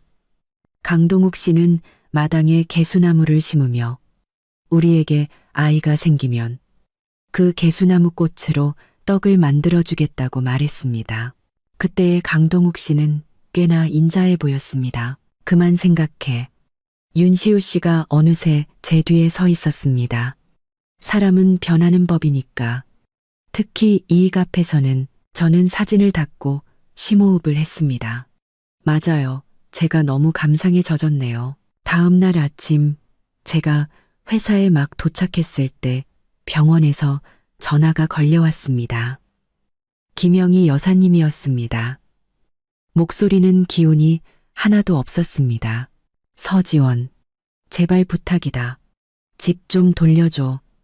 동욱 씨가, 그이가 곧 죽을 것 같아. 의사가 다시 한번 충격을 받으면 아마 김영희 여사님. 제가 말을 끊었습니다. 그 집은 강동욱 씨가 불법으로 이전한 자산이라 법원에서 압류한 겁니다. 제가 어떻게 할 수 있는 문제가 아니에요. 정말 강동욱 씨를 위한다면 그가 조사에 잘 협조하도록 설득하세요. 관대한 처분을 받을 수 있도록요. 상관없어. 그녀가 갑자기 소리쳤습니다. 그건 우리 강씨 집안의 뿌리야. 너는 그렇게 매정하게 굴면 안 돼.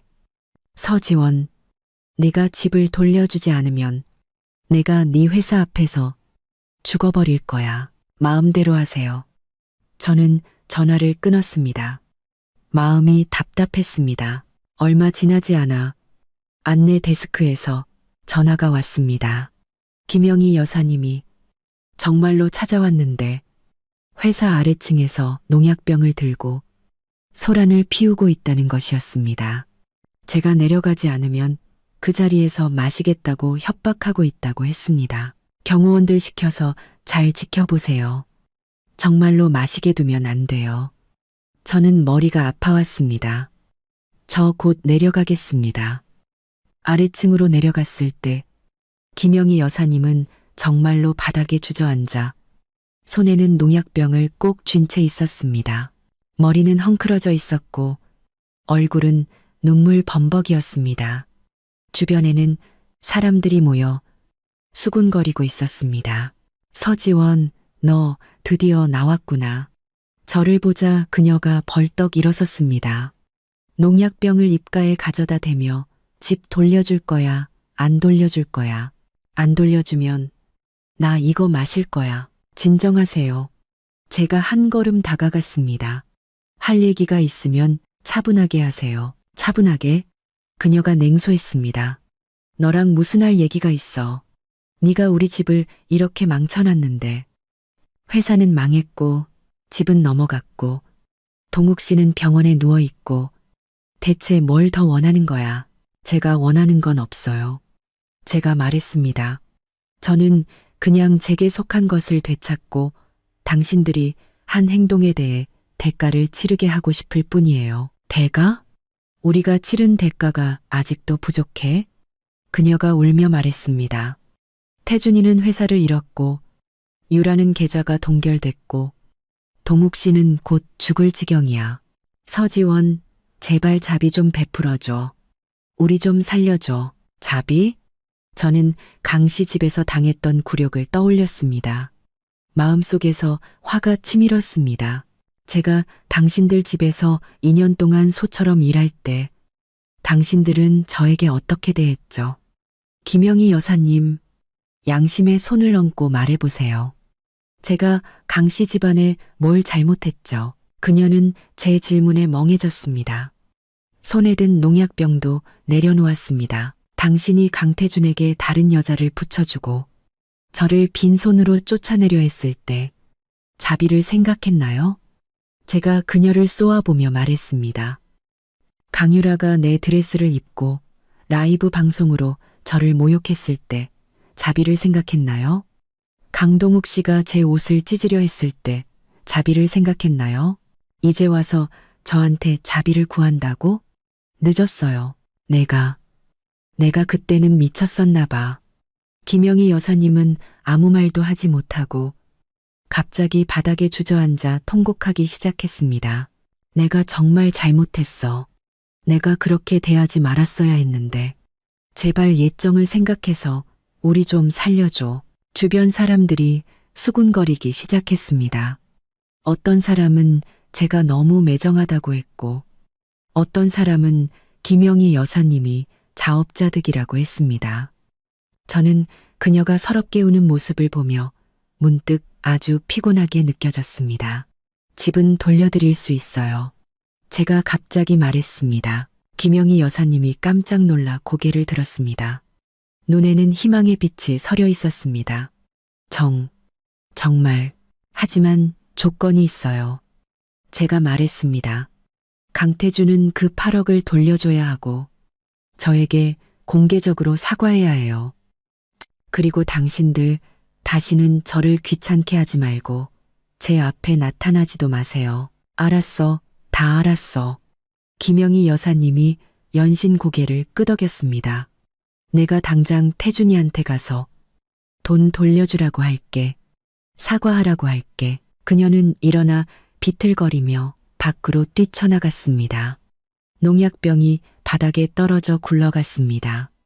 저는 그녀의 뒷모습을 보며 마음이 복잡했습니다. 윤시우 씨가 다가왔습니다. 정말로 집을 돌려줄 생각이에요? 네, 제가 고개를 끄덕였습니다. 그 집은 강동욱 씨에게 의미가 남달라요. 제가 이를 너무 매정하게 만들고 싶지는 않아요. 당신은 윤시우 씨가 고개를 저었습니다.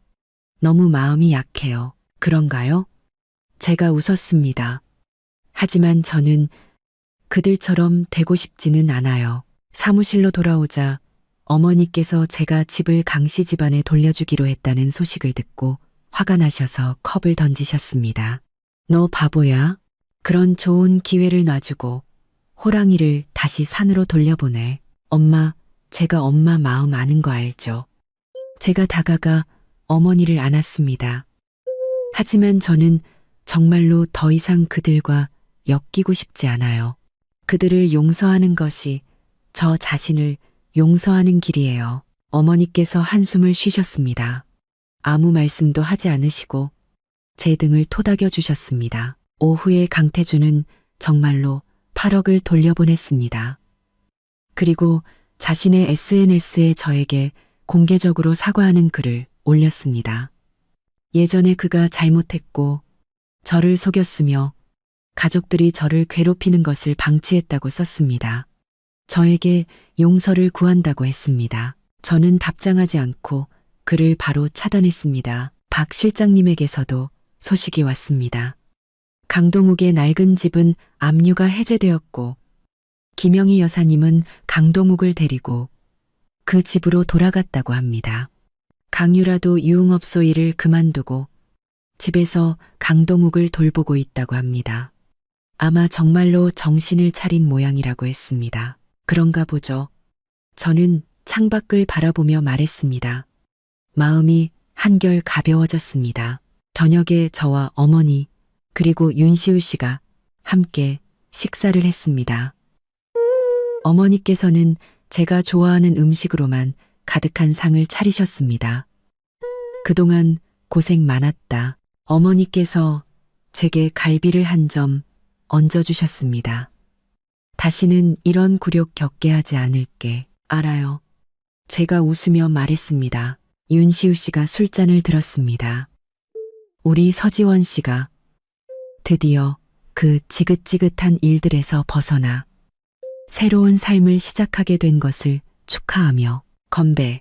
저와 어머니도 술잔을 들었습니다. 술잔이 부딪히는 소리가 맑게 울려 퍼졌습니다. 저는 어머니와 윤시우 씨의 웃는 얼굴을 보며 마음이 따뜻해졌습니다. 네, 드디어 새로운 삶을 시작할 수 있게 되었습니다. 그 지저분한 사람들과 일들은 마치 악몽처럼 이제 마침내 끝났습니다. 강씨 집안, 그들이 앞으로 어떻게 살든 저와는 상관없는 일입니다. 제가 해야 할 일은 제 일을 열심히 하고 제 삶을 잘 살며 제 곁의 사람들을 소중히 여기는 것입니다. 그것만으로도 충분합니다. 강씨 집안이 조용해질 것이라고 생각했지만 강태준의 사과는 단지 시간을 벌기 위한 계략에 불과했습니다. 일주일 후 박 실장님이 경제신문 한 부를 들고 사무실로 뛰어들어왔습니다. 일면 헤드라인은 강태준의 단독 인터뷰였습니다. 제목은 IT 업계의 신성, 절망 속에서 재기하다, 전처의 재벌가 사기극 폭로였습니다. 기사에서 그는 자신을 저에게 감쪽같이 속아 넘어간 피해자로 둔갑시켰습니다. 제가 신분을 숨기고 그와 결혼한 목적이 그의 회사를 집어삼키기 위함이었으며 제가 부당한 수단으로 그의 자산을 동결시켜 그를 막다른 길로 몰아넣었다고 주장했습니다. 이 나쁜 놈이 감히. 저는 신문을 책상에 내던졌습니다. 커피잔이 흔들리며 찰랑거렸습니다. 윤시우 씨가 신문을 집어 훑어보더니 냉소했습니다. 그는 동정심을 유발해서 새로운 투자자를 유치하려는 속셈이군요. 제가 알아봤는데 그가 최근에 조씨성을 가진 부동산 재벌과 접촉하고 있더군요. 그 사람은 이런 스토리 있는 창업가에게 투자하는 것을 좋아한다고 합니다. 조씨? 서류 더미에 파묻혀 있던 어머니께서 고개를 드셨습니다. 부동산 하는 그 조덕팔 말인가? 네, 바로 그 사람입니다. 윤시우 씨가 고개를 끄덕였습니다. 듣기로는 내일 강태준의 회사 신제품 발표회에 참석해서 그 자리에서 30억 투자를 발표할 예정이라고 합니다. 30억. 제가 눈썹을 치켜 올렸습니다. 부도난 회사에 무슨 신제품이 있다고. 아마 작은 공장에서 상표만 붙여 파는 저질 제품으로 속이려는 거겠죠. 어머니께서 펜을 내려놓으셨습니다. 이런 사기꾼 회사가 성공하게 놔둘 수는 없지. 다음 날 오후 강태준의 신제품 발표회가 한 호텔 연회장에서 열렸습니다. 저와 윤시우 씨는 평상복 차림으로 기자들 틈에 섞여 들어갔습니다. 강태준은 무대 위에서 말끔한 정장 차림으로 그의 최신 개발 성과에 대해 열변을 토하고 있었습니다. 맨 앞줄에는 조덕팔로 보이는 대머리 중년 남자가 앉아 연신 고개를 끄덕이며 옆에 비서와 무언가 이야기를 나누고 있었습니다. 김영희 여사님과 강유라도 구석자리에 앉아 마치 강씨 집안의 재기를 눈앞에 둔 것처럼 더위 양양한 미소를 짓고 있었습니다. 이제 등판할 시간이네요. 윤시우 씨가 저를 툭 쳤습니다. 저는 심호흡을 하고 가방에서 USB를 꺼내 스태프가 PPT를 교체하는 틈을 타 무대 위로 올라가 컴퓨터에 꽂았습니다. 강 대표님, 그렇게 열정적으로 소개하시는데 당신 제품이 어느 작은 공장에서 상표만 붙여 만든 것인지는 왜 말씀 안 하시죠? 제가 마이크를 잡았습니다. 제 목소리가 스피커를 통해 연회장 전체에 울려 퍼졌습니다. 강태준의 얼굴이 순간 굳어졌습니다. 그가 저를 가리켰습니다. 서지원, 네가 어떻게 여기에? 경비원. 저 여자 끌어내. 저를 쫓아내기 전에 저는 USB 안에 파일을 열었습니다. 대형 화면에 즉시 몇 장의 사진이 나타났습니다. 강태준 회사의 장비가 고물로 팔려나가는 장면과 그가 작은 공장 사장과 상표 부착 계약을 맺는 사진이었습니다. 장내가 술렁이기 시작했습니다.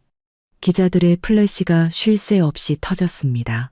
조덕팔의 얼굴이 굳어지며 미간을 찌푸린 채 강태준을 쳐다보았습니다. 헛소리 마, 다 가짜야.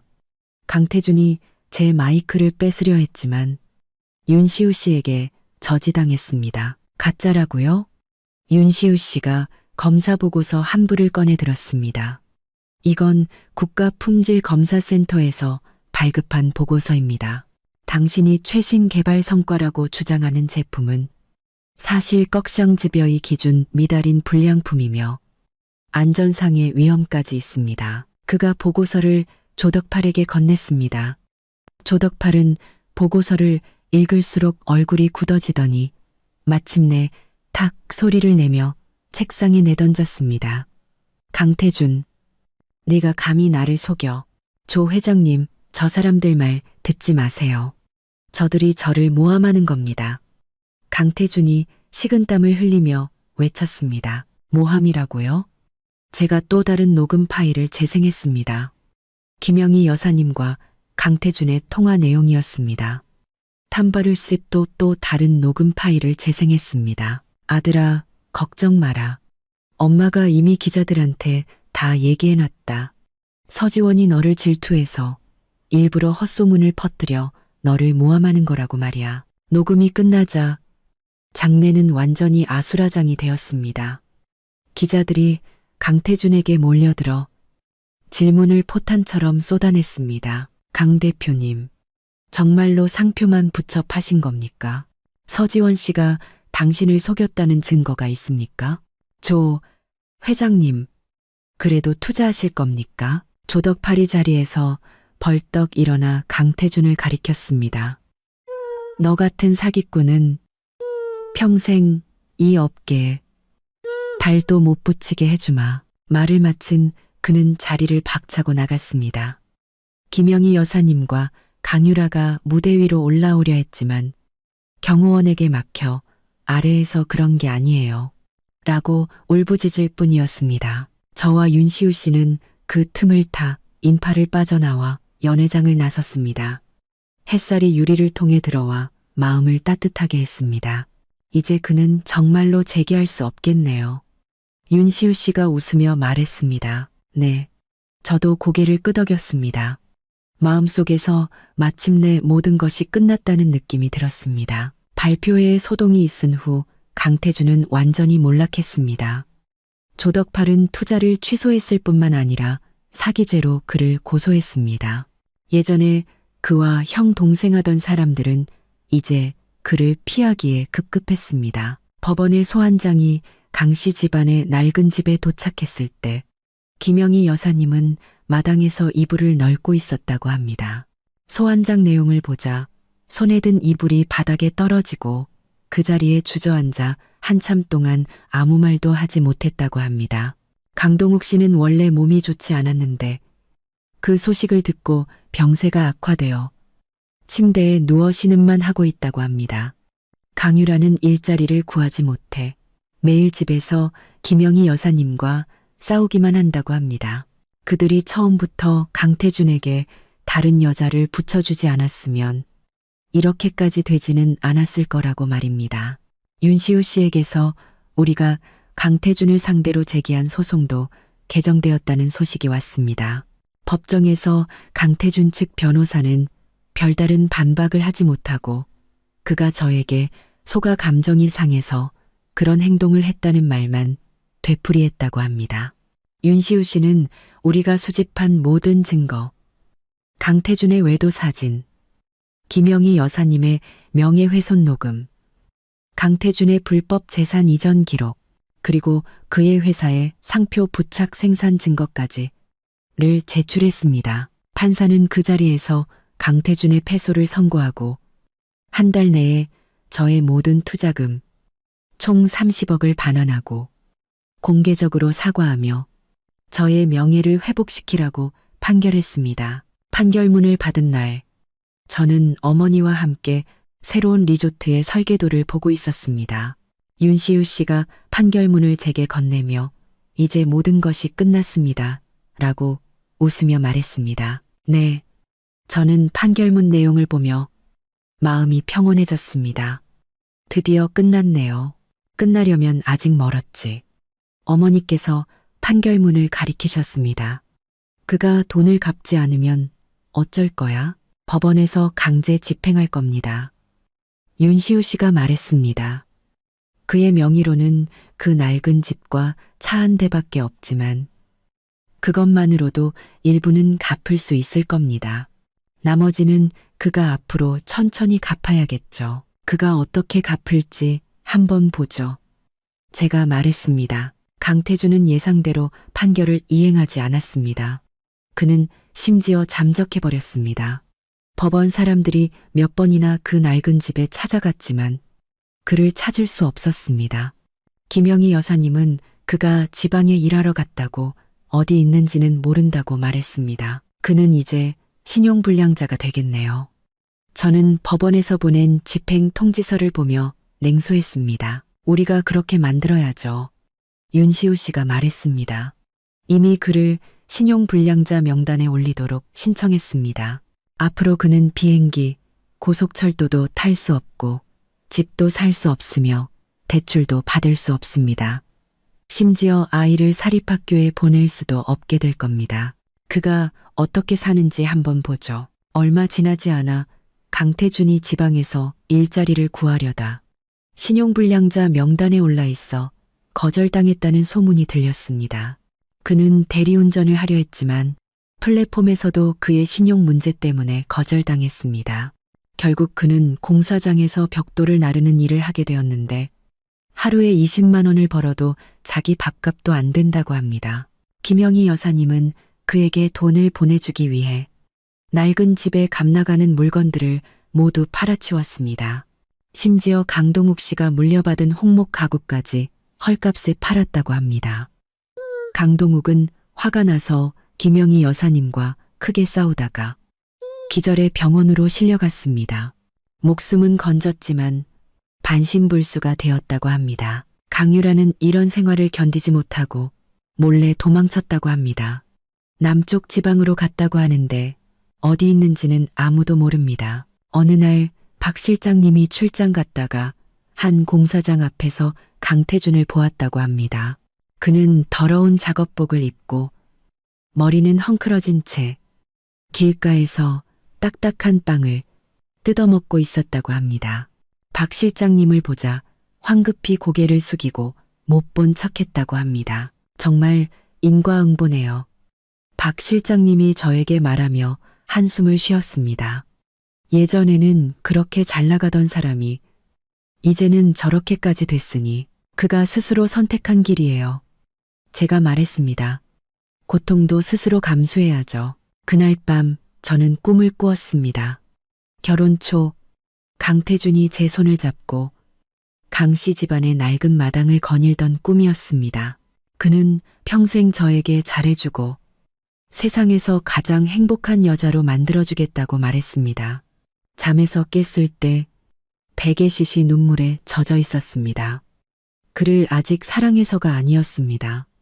그저 배신당한 시간과 예전에 순진하고 어리석었던 저 자신이 안타까워서였습니다. 하지만 저는 후회하지 않습니다.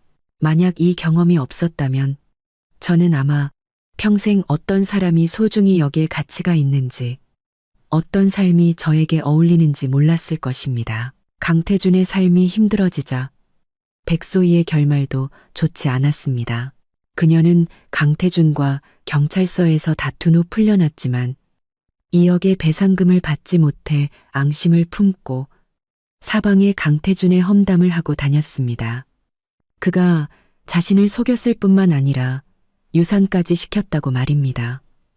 그 소문이 그녀의 예전 남자친구 귀에 들어갔습니다. 그 남자는 조폭이었는데 백소희가 다른 남자의 아이를 임신하고 돈까지 뜯어내려 했다는 사실을 알고 그녀를 찾아가 폭행하고 신분증과 은행카드까지 빼앗았다고 합니다. 백소희는 갈 곳이 없어 결국 유흥업소에서 일하게 되었습니다. 어느 날 그녀가 손님과 술을 마시다가 자신이 서씨그룹 사람과 안다며 내부 할인을 받을 수 있다고 허풍을 떨었습니다. 공교롭게도 그 손님이 우리 회사의 파트너였습니다. 그는 그 자리에서 제게 전화를 걸어 사실을 확인했습니다. 저는 박 실장님께 처리하라고 지시했습니다. 박 실장님이 백소희를 찾았을 때 그녀는 그 손님에게 술집 뒷골목에서 붙잡혀 벌벌 떨고 있었다고 합니다. 박 실장님이 그녀를 구해내고 집에 데려다 주려 했지만 그녀는 뻔뻔하게 박 실장님을 따라와 저를 만나 사과하고 싶다고 했습니다. 그냥 보내세요. 저는 전화로 말했습니다. 다시는 보고 싶지 않으니까요. 백소희는 정말로 갈 곳이 없었는지 우리 회사 아래층으로 찾아와 무릎을 꿇고 제가 용서해 주기만 한다면 소처럼 일하며 저를 모시겠다고 했습니다. 서지원 씨, 제가 정말 잘못했어요. 그녀가 제 다리를 붙잡고 통곡했습니다. 강태준 그 나쁜 놈이 저를 속였어요. 당신이 아이를 못 낳는다고 저랑 결혼해서 아이를 낳으면 당신과 이혼할 거라고 했어요. 저도 그에게 이용당한 거예요. 이용당했다고? 제가 그녀를 보며 말했습니다. 당신이 그를 받아들였을 때 남의 가정을 파괴하는 짓이라는 건 몰랐어요? 백소희, 길은 당신이 선택한 거예요. 고통도 스스로 감수해야죠. 저는 정말 방법이 없어요. 그녀가 더욱 서럽게 울었습니다. 아버지 회사는 부도 났고 어머니는 병원에 입원하셨어요. 제가 돈을 구하지 못하면 어머니는 그게 저와 무슨 상관이죠. 제가 그녀의 손을 뿌리쳤습니다. 당신 아버지가 부도난 건 경영을 잘못해서고 어머니가 병든 건 생로병사예요. 제가 원인이 아니라고요. 정말 효심이 있다면 스스로 돈을 벌 생각을 하세요. 여기서 불쌍한 척하지 말고. 말을 마친 저는 돌아서서 다시는 뒤돌아보지 않았습니다. 얼마 지나지 않아 백소희가 유흥업소에서 손님의 지갑을 훔치다 잡혀 1년형을 선고받았다는 소식이 들렸습니다. 그녀의 어머니는 돌봐줄 사람이 없어 병원에서 돌아가셨고 아버지도 그 충격으로 돌아가셨다고 합니다. 그 소식을 들었을 때 저는 윤시우 씨와 영화를 보고 있었습니다. 영화 중간에 박 실장님이 백소희의 소식을 문자로 보내왔습니다. 참 안타까운 사람이네요. 윤시우 씨가 문자를 보고 한숨을 쉬었습니다. 불쌍한 사람에게는 반드시 미운 구석이 있는 법이죠. 제가 말했습니다. 만약 그녀가 처음부터 성실하게 살고 허영심을 부리지 않았다면 이렇게까지 되지는 않았을 거예요. 윤시우 씨가 제 손을 잡았습니다. 아무 말도 하지 않았습니다. 영화 스크린의 불빛이 우리 얼굴에 비쳤습니다. 문득 강태준을 처음 만났을 때가 떠올랐습니다. 그는 늘 제가 너무 순진하고 사람을 너무 쉽게 믿는다고 말했습니다. 그때는 그게 장점이라고 생각했습니다. 이제야 깨달았습니다. 순진함도 상대방을 봐가면서 해야 한다는 것을. 좋은 사람에게 순진한 것은 선량함이지만 나쁜 사람에게 순진한 것은 어리석음입니다. 백소희는 너무 어리석었습니다. 남자를 통해 신분 상승을 꿈꾸다 결국 자신의 인생을 망쳤습니다. 그리고 저도 어리석었지만 다행히 제때 깨닫고 더 이상 잘못을 저지르지 않았습니다. 영화가 끝났을 때 밖에는 비가 내리고 있었습니다. 윤시우 씨가 우산을 펴 저를 감싸 안았습니다. 빗물이 우산에 부딪히는 소리가 부드러운 노래처럼 들렸습니다. 무슨 생각해요? 그가 고개를 숙여 물었습니다. 인생이 참 짧다는 생각요. 제가 말했습니다. 정말로 잘 살아야겠어요. 하고 싶은 일 하고, 사랑하고 싶은 사람 사랑하고, 후회 없이, 네, 윤시호 씨가 고개를 끄덕였습니다. 그럼 지금 가장 하고 싶은 게 뭐예요? 저는 제가 그의 눈을 보며 문득 웃었습니다. 저는 내일 당장 그 새로운 리조트 부지를 보러 가고 싶어요. 좋아요. 그도 웃었습니다. 제가 같이 가줄게요. 비는 여전히 내리고 있었지만 제 마음은 따뜻했습니다.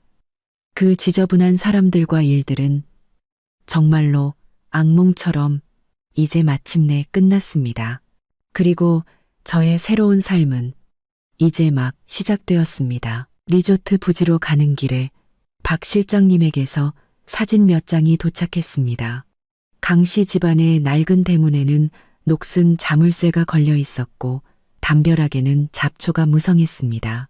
마당의 개수나무는 태풍의 가지가 꺾여 비스듬히 담에 기대 있었습니다. 법원에서 어제 강제 집행했습니다.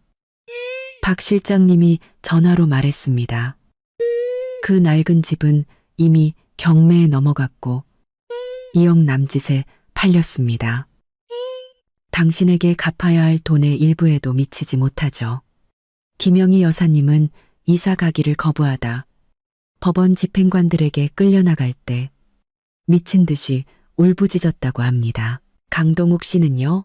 제가 물었습니다. 아직 침대에 누워 있습니다.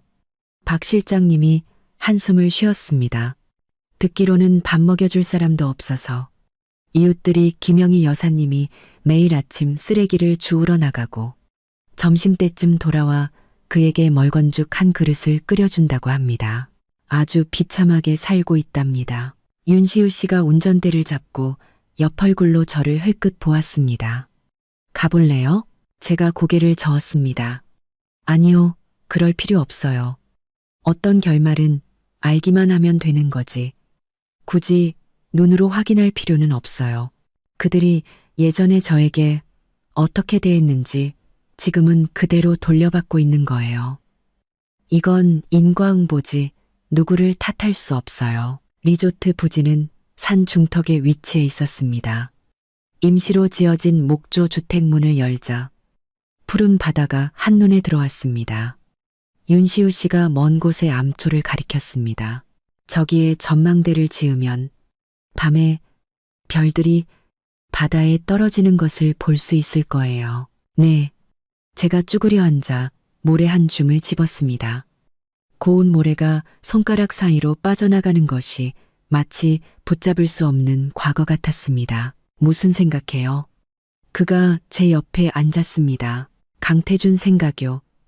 제가 말했습니다. 그가 지금 후회하고 있을까요? 후회해도 늦었죠. 윤시우 씨가 조개 껍데기를 주었습니다. 인생에서 가장 경계해야 할 것은 탐욕이에요.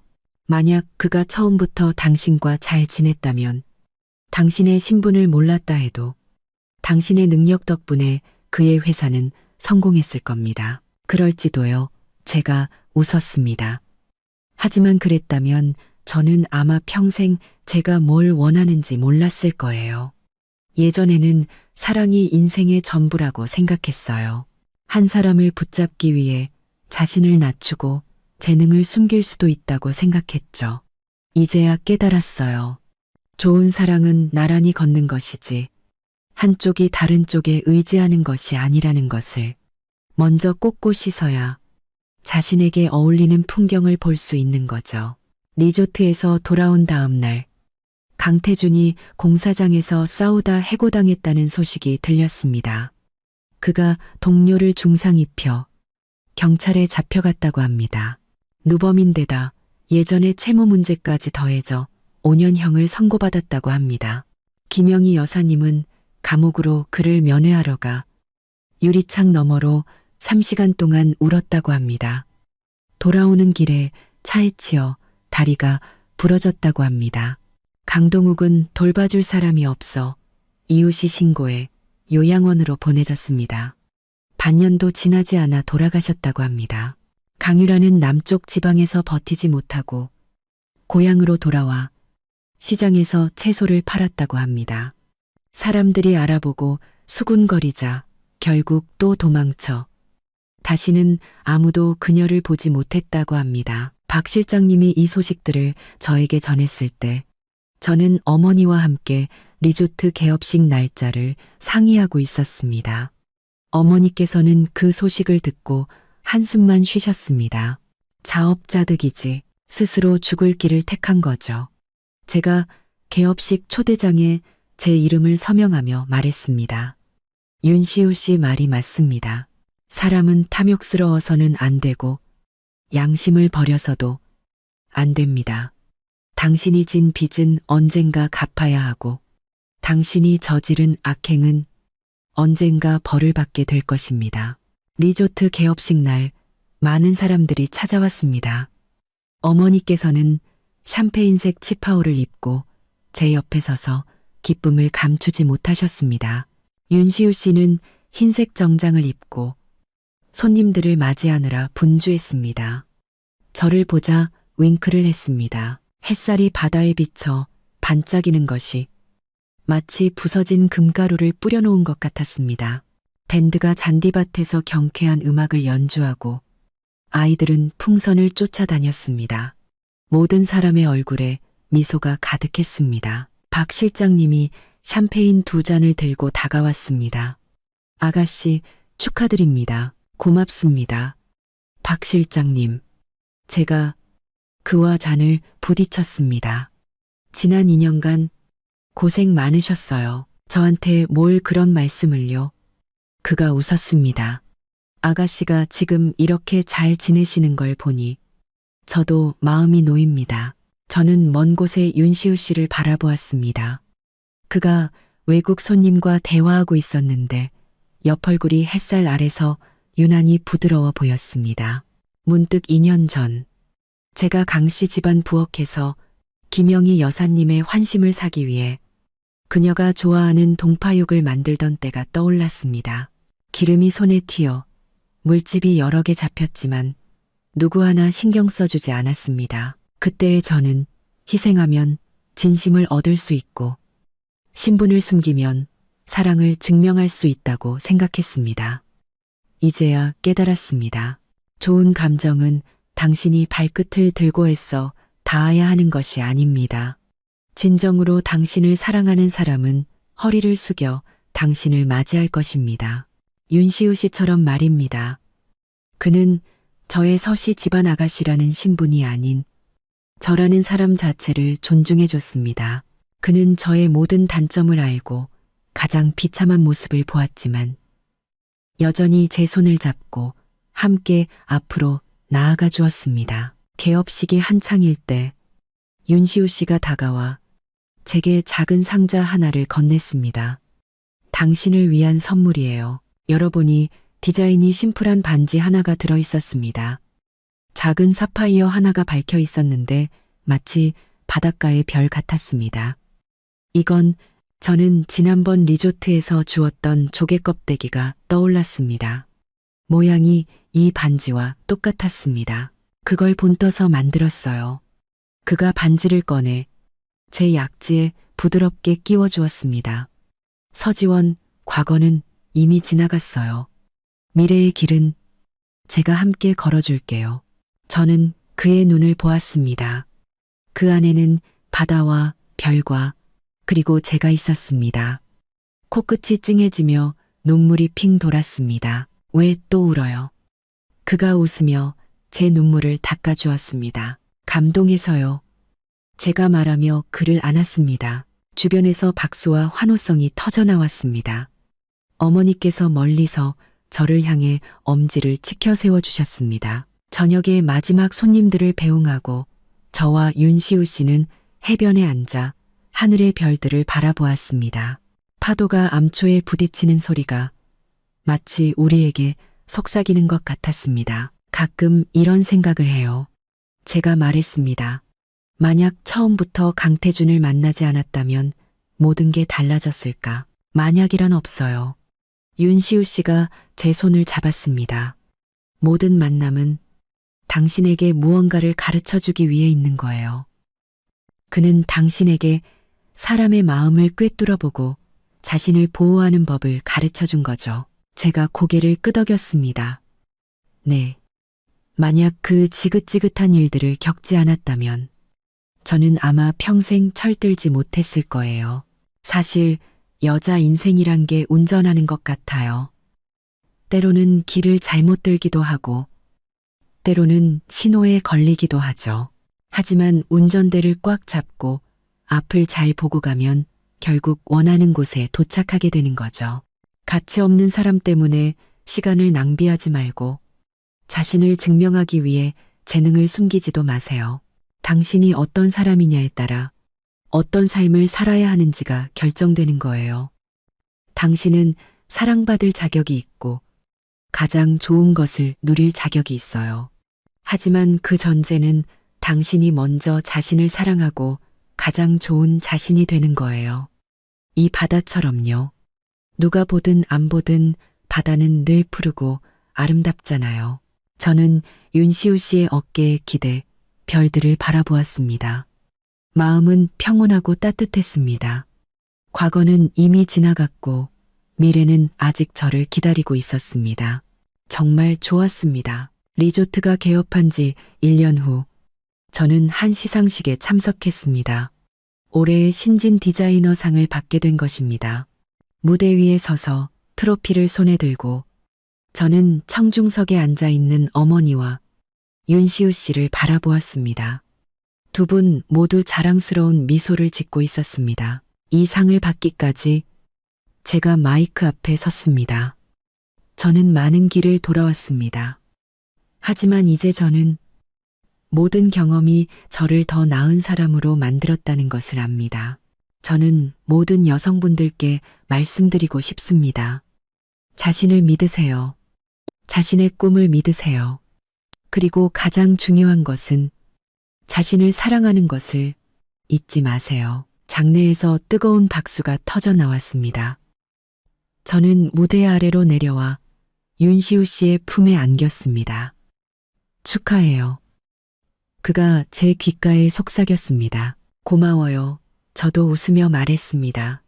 당신이 없었다면 오늘의 저도 없었을 거예요. 그날 밤 우리는 해변을 거닐었습니다. 달빛이 바다에 비쳐 은빛길을 만들었습니다. 기억나요?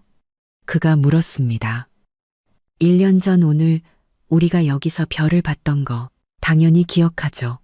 제가 말했습니다. 그때 당신이 미래의 길은 함께 걸어주겠다고 했잖아요. 네. 그가 걸음을 멈추고 제 앞에 한쪽 무릎을 꿇었습니다. 작은 상자를 열자 별처럼 반짝이는 다이아몬드 반지가 나타났습니다. 서지원, 저와 결혼해 주시겠어요? 저는 눈물을 흘리며 고개를 끄덕였습니다. 그가 제 손에 반지를 끼워주자 저는 그의 목을 끌어안고 키스했습니다. 우리의 결혼식은 우리가 처음 만났던 그 리조트에서 열렸습니다. 하객은 많지 않았지만 모두 우리를 진심으로 축복해주는 사람들이었습니다. 어머니께서 제 손을 잡고 윤시우 씨에게 건네주시며 눈물을 글썽이셨습니다. 우리 딸 잘 부탁하네. 걱정 마세요, 어머니. 윤시우 씨가 제 손을 꽉 잡았습니다. 평생 아끼고 사랑하겠습니다. 우리는 푸른 바다와 하늘 아래서 서로에게 영원을 약속했습니다. 강씨 집안의 이야기는 이제 정말로 과거가 되었습니다. 그들의 마지막 소식은 강태준이 감옥에서 출소한 후 아무도 그를 받아주지 않아 결국 노숙자가 되었다는 것이었습니다. 어느 추운 겨울날 제가 윤시우 씨와 함께 자선단체에 기부하러 갔을 때 우리는 다리 밑에서 그를 보았습니다. 그는 낡고 더러운 옷을 입고 다른 노숙자들과 함께 불을 쬐고 있었습니다. 저를 보자 그는 고개를 숙이고 얼굴을 가렸습니다. 저는 아무 말도 하지 않고 두꺼운 담요와 도시락 몇 개를 그가 있는 곳에 놓고 조용히 돌아섰습니다. 아직도 그를 동정해요? 차 안에서 윤시우 씨가 물었습니다. 아니요. 제가 고개를 저었습니다. 그냥 한때 사랑했던 사람에 대한 마지막 예의예요. 이제 정말로 모든 것이 끝났어요. 저는 창밖에 눈 내리는 풍경을 바라보며 윤시우 씨의 손을 잡았습니다. 네. 모든 것이 끝났고 모든 것이 새로 시작되었습니다. 제 인생은 이제부터가 진짜 시작이었습니다.